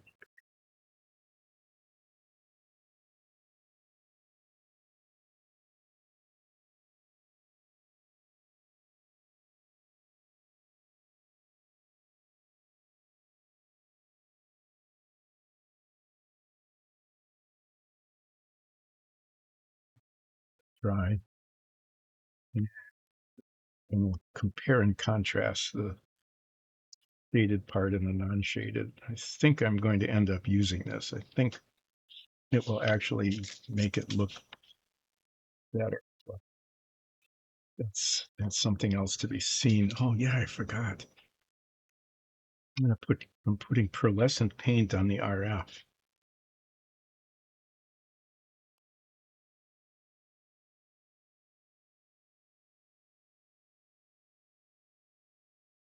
With that shiny, oh, great. With these shiny paints, I want to make it really thin layer, just like a wash on the RF, so that the RF is pearlescent. Yeah, it will be.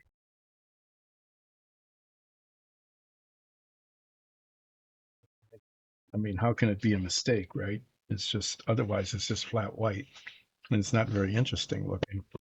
But pearlescent, then one would say, "What were you thinking?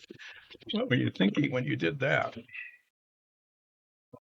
Thinking is that it probably look really cool with pearlescent white paint on it.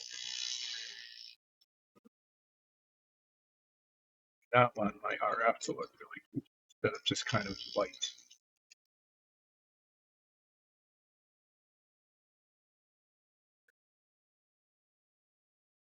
Stuff is really, really viscous. Just really gummy, and it is also very translucent. It doesn't cover. Probably going to come out. There's this shade of dried paint there. We have used this, with some effectiveness in the past. It gives it. It's an interesting kind of thing.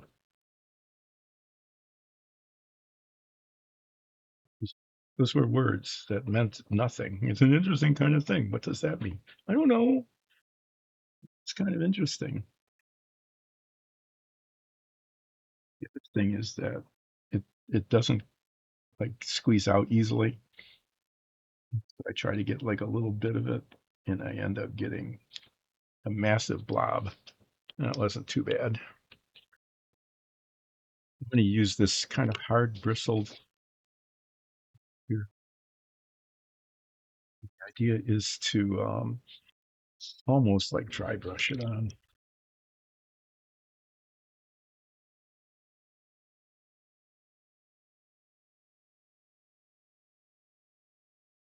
White, just like the underlying color, but it's going to make it glisten, iridescence, be baffling to the any observer.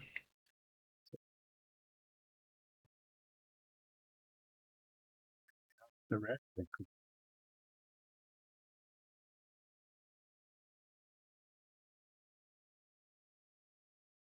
I'd almost forgotten that I was going to do this. Good thing to be doing now while I'm waiting for the black paint to dry. Put the pink on.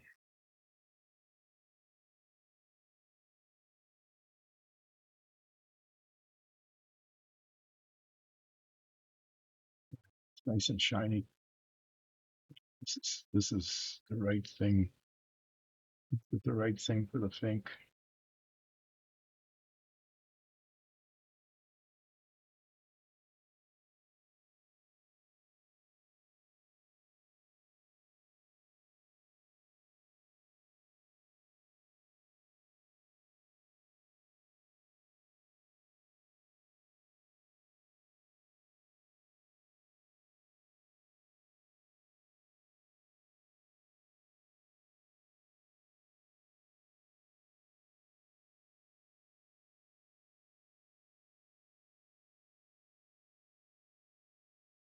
Could do this to his eyeballs too. Right.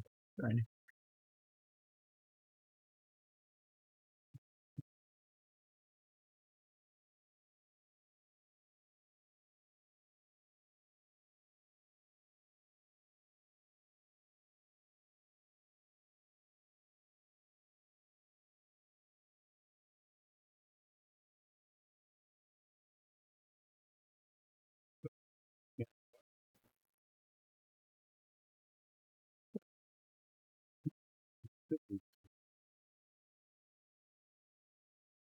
it's a thing that say when you're a kid, and then you remember it, and then you say it when you're old again because it becomes simpler like a child, but it's endearing. Kind of a subtle thing, but it's shiny.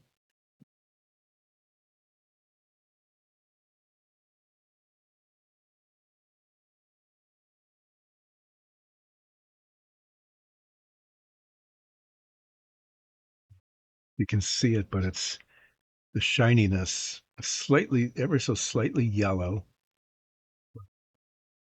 Yeah, definitely.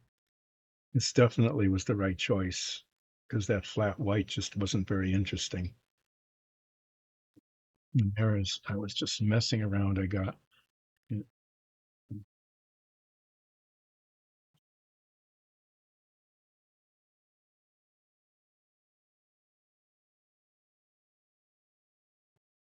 up the red.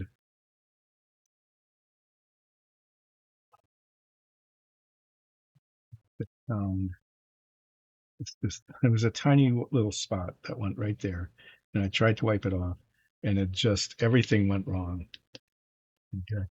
That was an everything went wrong moment. And now I need to get a little bit of black paint out, and I need to get a little bit of red paint out and do some really, really subtle touching up. Why not do that now, right near half hour of the stream? What better thing to do? And I'm going to have to do that sooner than later, or else I'm going to forget to do it.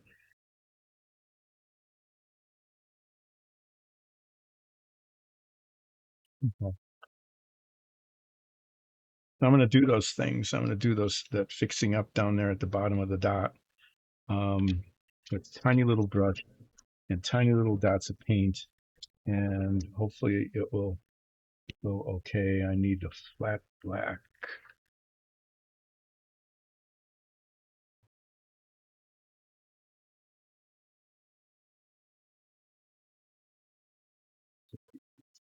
It might match well enough. It's just a dot, the tiniest little dot.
We wrapped it.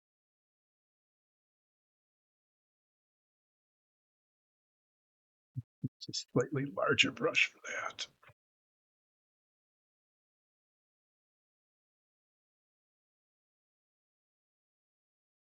It made sense that I was doing this one thing that would be like, oh, really easy to do. You can't mess it up. That's where the things get messed up. Something always gets messed up in the last 45 minutes of the stream. Sometimes things get really badly messed up in the last 15 minutes of the stream when I attempt to do something that I should just, when I say to myself, no, just let it go. Don't. Okay. When I do that, when I say that, those are magic words. Those are magic words that mean I'm about to do something that I will regret. It's like, oh, I should just leave this alone. It looks pretty much okay just the way it is. Why? Just don't mess with it. Don't mess with it. And then what do? I mess with it. It just, it becomes a mess, just messing with it, but making a mess of the thing that I was messing with.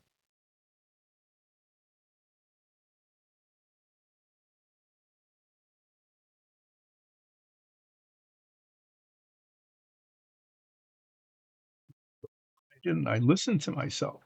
Why didn't someone in chat say, don't listen, please just listen to yourself. You know what's going to happen.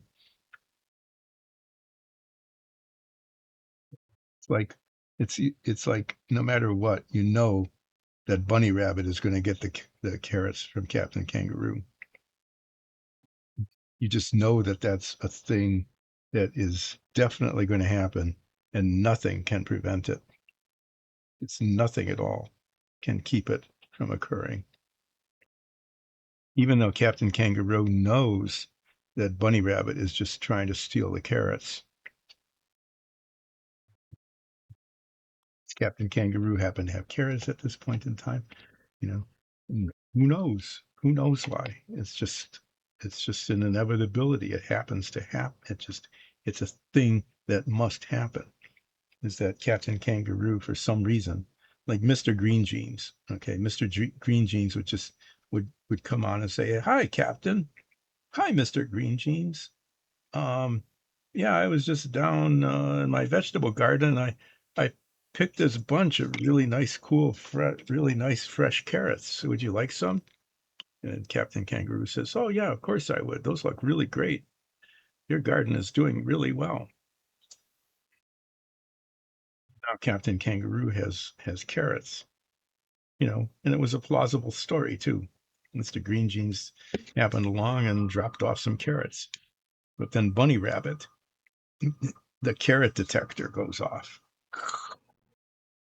Step those carrots, and so that happens, and then Bunny Rabbit somehow is able to manipulate things so that they get the carrots, and that just keeps happening over and over.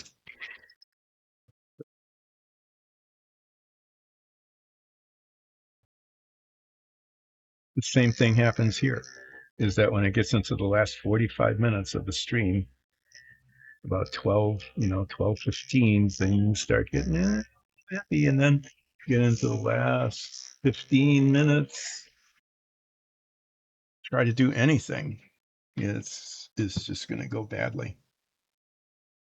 You know, the other thing is, I think I'm going to try to clean this palette today, thinking pretty seriously that Monday might be the last time that this palette is used, that it's about to be replaced with a clean one.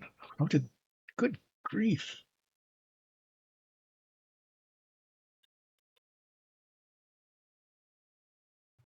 Bristles, all the bristles in this brush are messed up.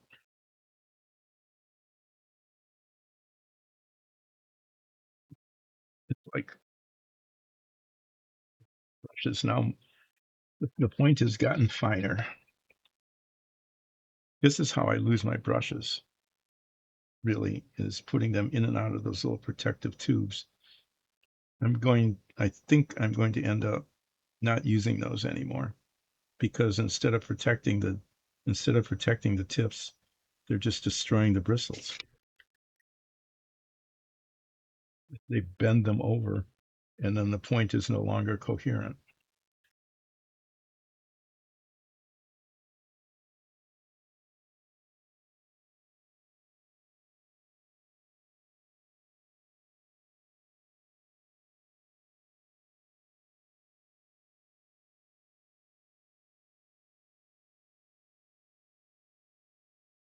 Sometimes the paint will, it's kind of sticky. It's like an adhesive. Sometimes the paint will bring them together. Sometimes it won't. It's just not. This brush is almost done for.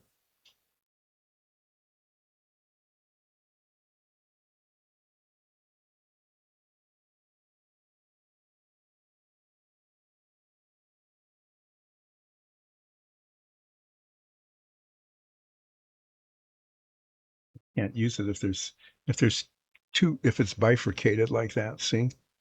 Can you see that? When it's bifurcated like that, it's pretty much unusable.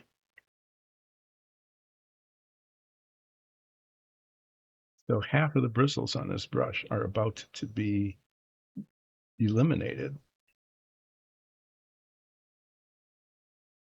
because they're not coherent. And then I'll have a much finer tipped paintbrush, which is fine. I like that, but also like it to not be half as much of a brush as it used to be.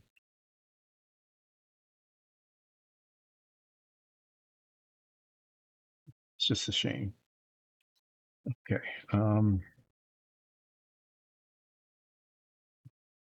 Tempting to do is fail to do. Okay. Well, I can't believe that. That just went really badly.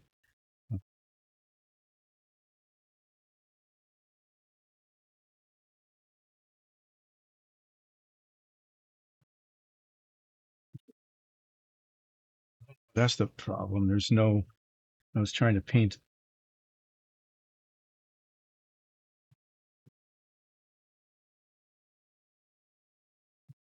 top indentation. Okay. But there isn't one there. That particular pointy thing there, there's no indentation around which to paint. I freehanded a particular bit of pointy hair.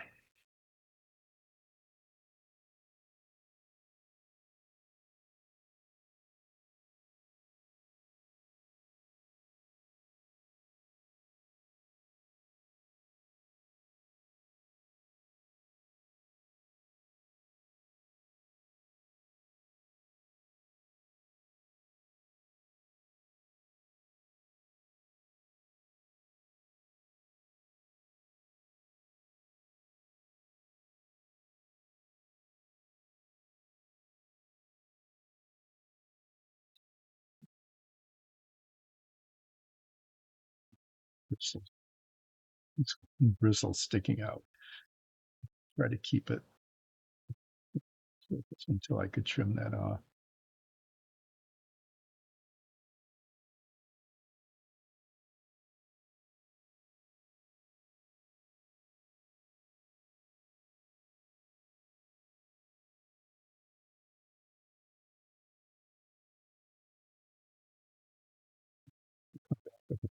Touch up.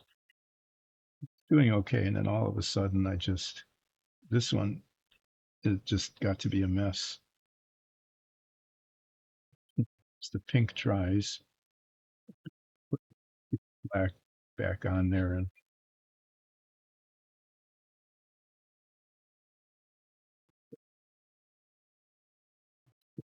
this looks like I should have gone the other direction.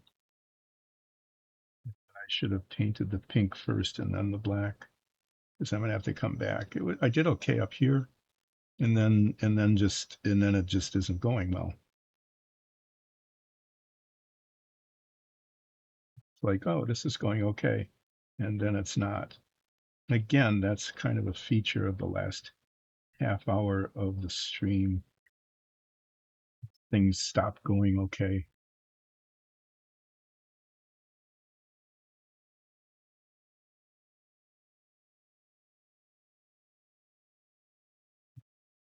It's again fairly a fairly large amount of that doesn't look very good. I'll have to get the black back out and start over with that.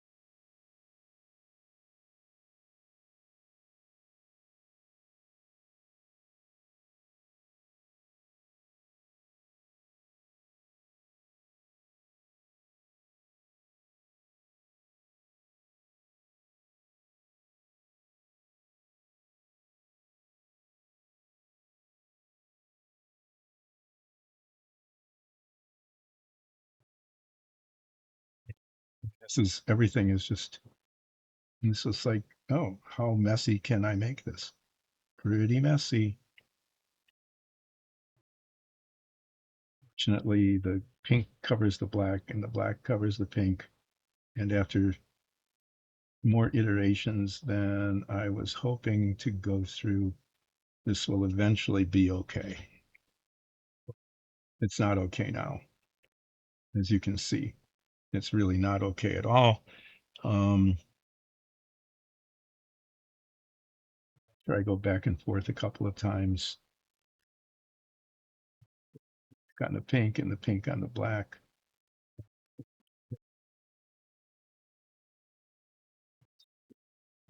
Thinking anyway is that this, you know, it's just paint on paint, and it can be salvaged. But I was hoping, after the first 3 or 4 little bits here that it would go okay, and then it just went bad, and then kept getting bad.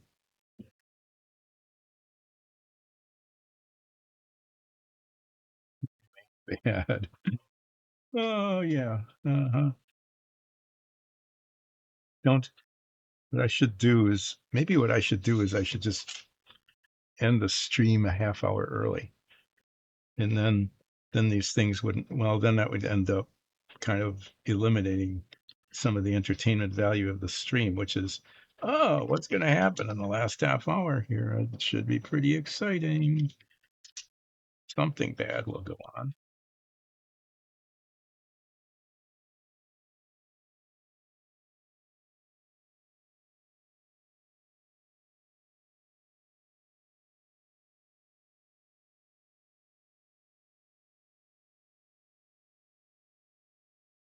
What's going to happen with this pink once I get the delineation line between the pink and the black fixed, which is going to take a while, that this is going to be overpainted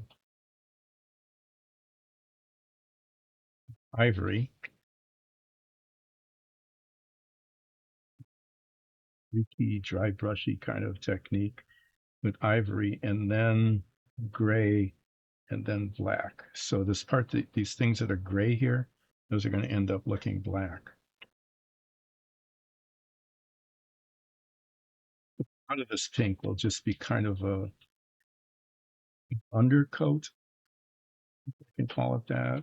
It'll set a sort of a tonal quality for the insides of the ears. So they'll still be kind of pink, also be more beigey, fading to gray, fading to black as the fur, the gray fur takes over, and then the black fringe, this darker color, this black color takes over. Fortunately for me, I mean, I need to do some touching up here and here, is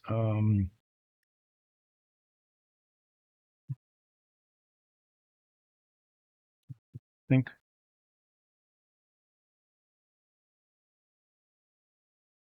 looking at it this way, the, the inset, okay, needs to be pink. Just the outside needs to be black. So I'm going to have to do this. I'm going to just paint.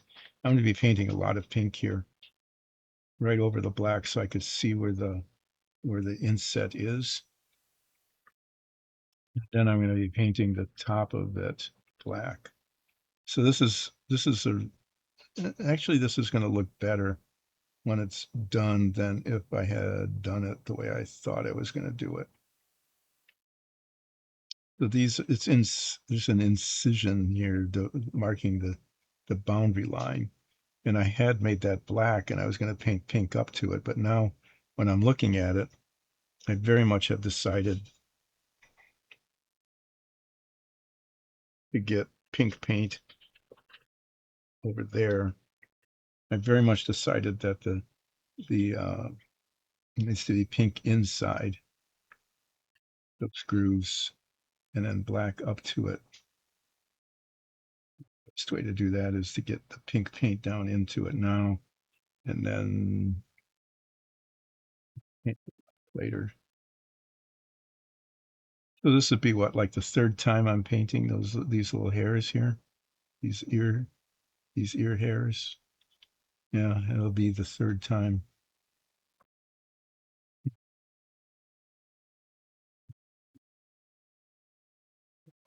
Paint build up there.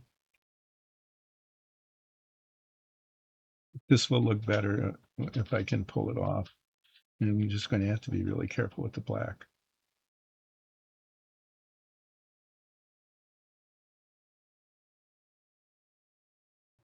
I got pink into the places I need to get pink.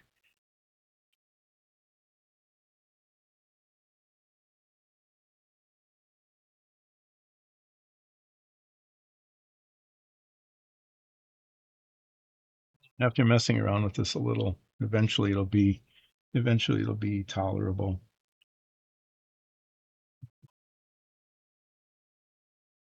It doesn't look bad with the pinks inside the ears. I mean, it looks better than I thought it would. But I think it will look even better if it's shaded. If it's shaded with different with the ivory and then the gray. Speaking of shading, that's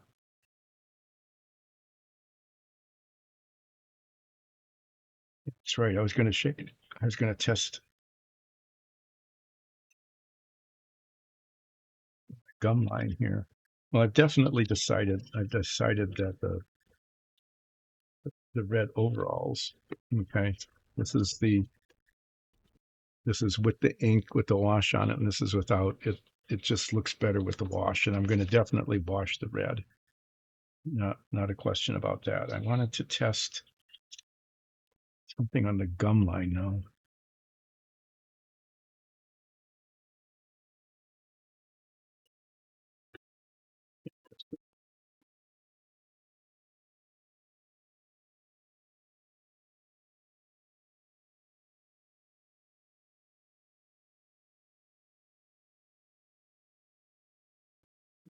That's the gray wash. I'm testing it on the pink because it's on the gum line. There's just these bits down here.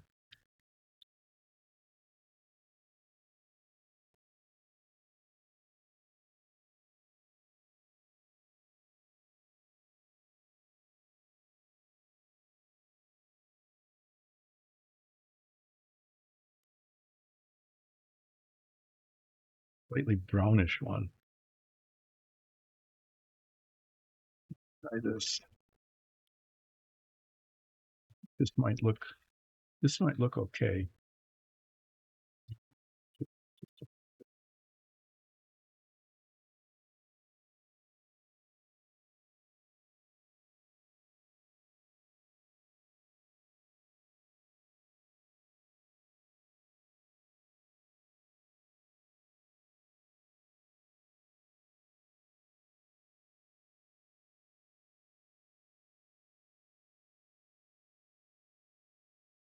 I think that I think that's worth trying. Um, go ahead and do that now.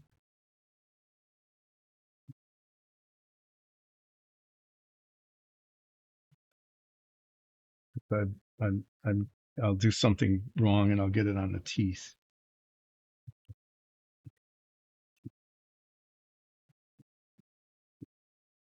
the gum line there.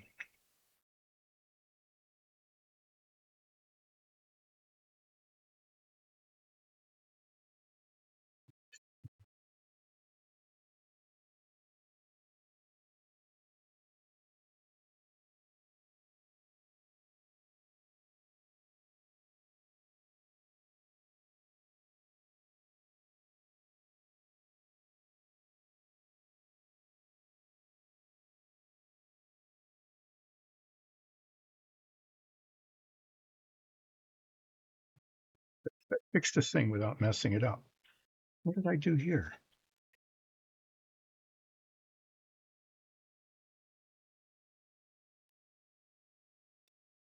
one more thing to touch up.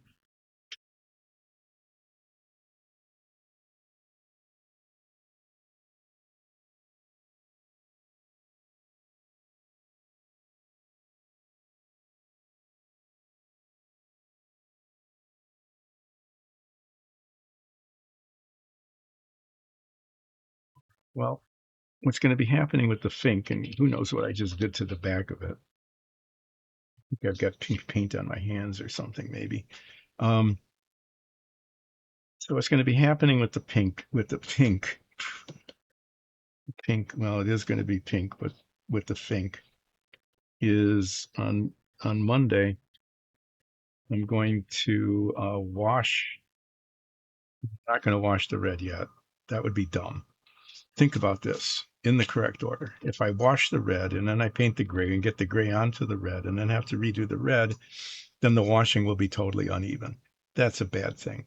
So what I need to do instead, now that I've thought this through by talking to myself, is I'm going to paint the gray, you know, the the gray parts, face and the feet and the arms and the that kind of stuff. I'm going to do that. Okay. And once I get the boundary lines, like here, okay, and then along the face, once I get those to be adequate, once again, back and forth, iterating until it's right. Um, then after I get the gray done, then I'm going to put that light gray wash on the gray as well, because I want it to sink into these little worry lines and stuff like that. Okay.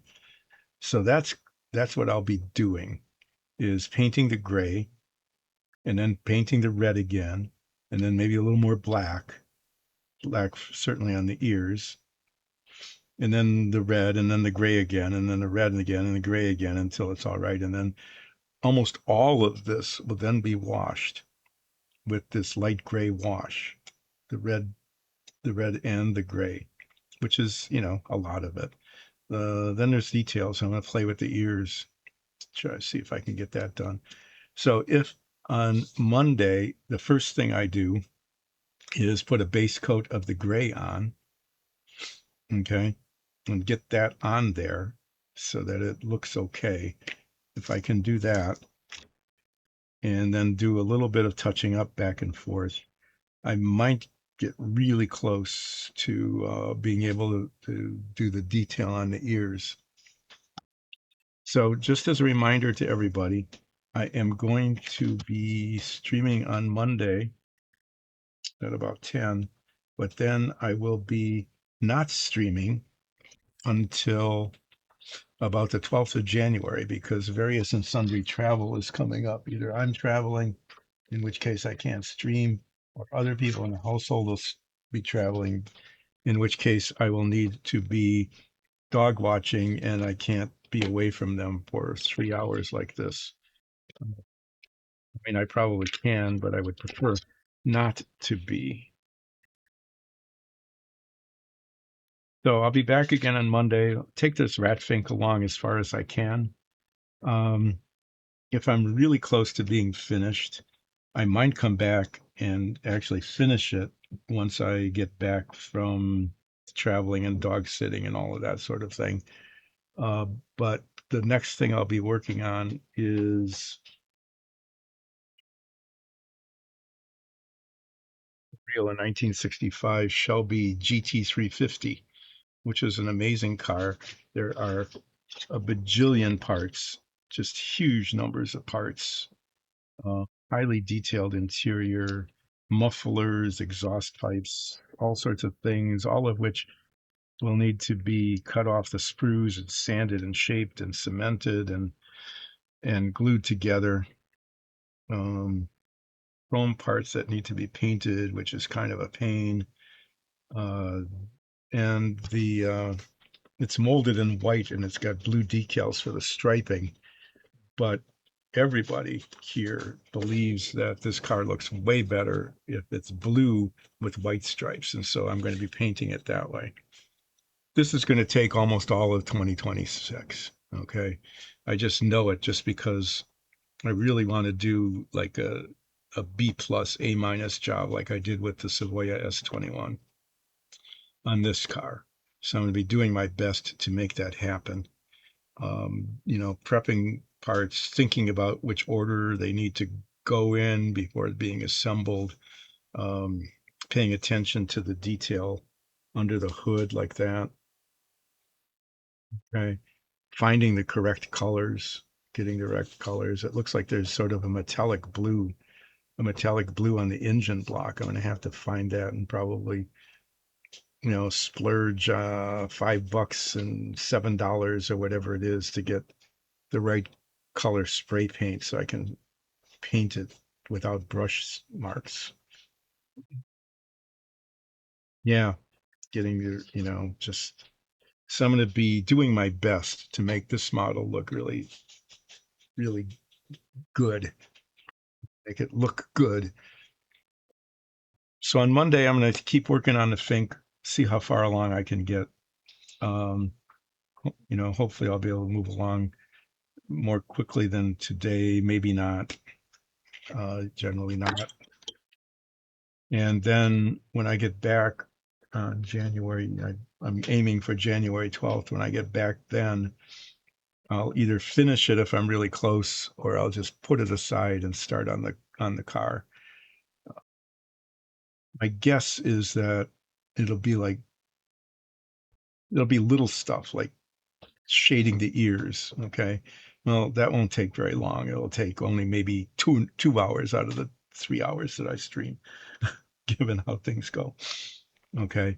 That kind of thing. I'm thinking I might just keep working on this on the Rat Fink, kind of doing little bits on it, and then working mainly on the car, and then coming back to this just periodically until it's finished.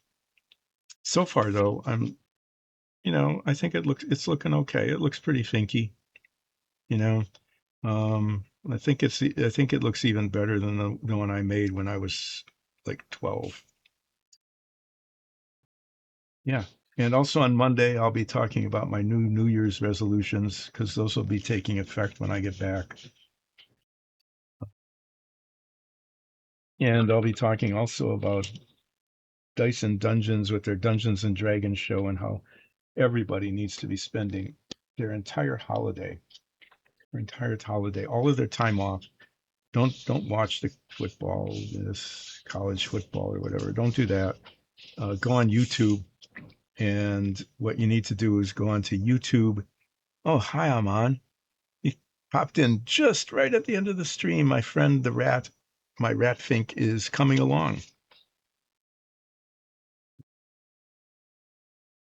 down to, I'll be doing the body in gray and then washing it to shade it, paint the fingernails, I guess, and then spending a good deal of time working on the ears to,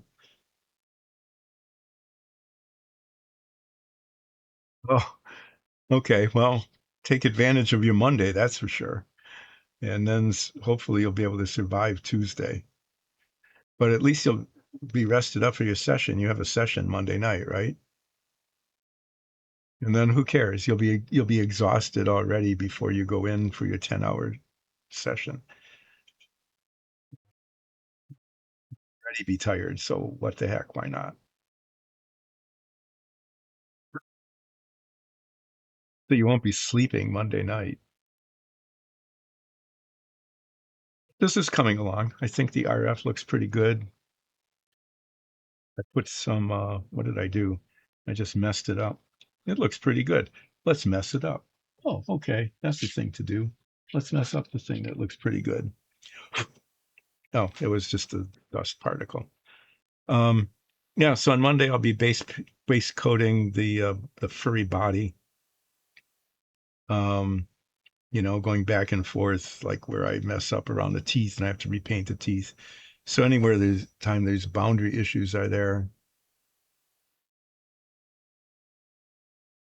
Okay. Well, I hope you do. I hope you're able to play on Monday. So yeah, base coating and then iterations back and forth with the red and the teeth and the gray around the eyes and stuff it looks okay, until it looks okay. And then spending some time with this dark gray, almost black color, touching up the ear hairs, um, and then washing this whole thing with a gray wash, and then just trying to make the ears look kind of cool. Let's see how that goes. So that's what I'll be doing on Monday. Yeah, there's a lot of black touch up there that needs to be done anyway, with the paint flaked off already. Hmm.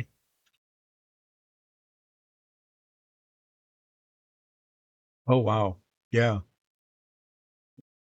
that's a lot of points.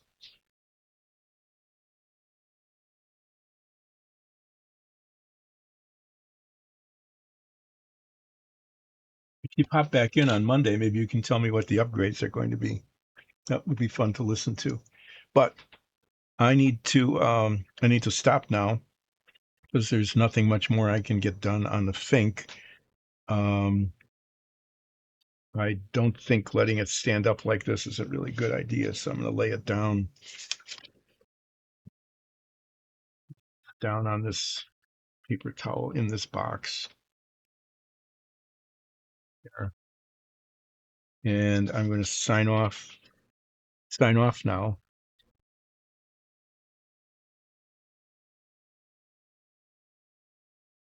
Okay.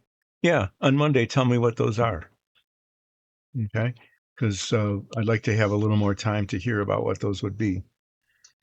But I need to go now, and I thank you for dropping in, and I will see you on Monday, and then talk about again the upcoming schedule. So I'm on. Have a good day and have a good weekend, and especially your day off on Monday.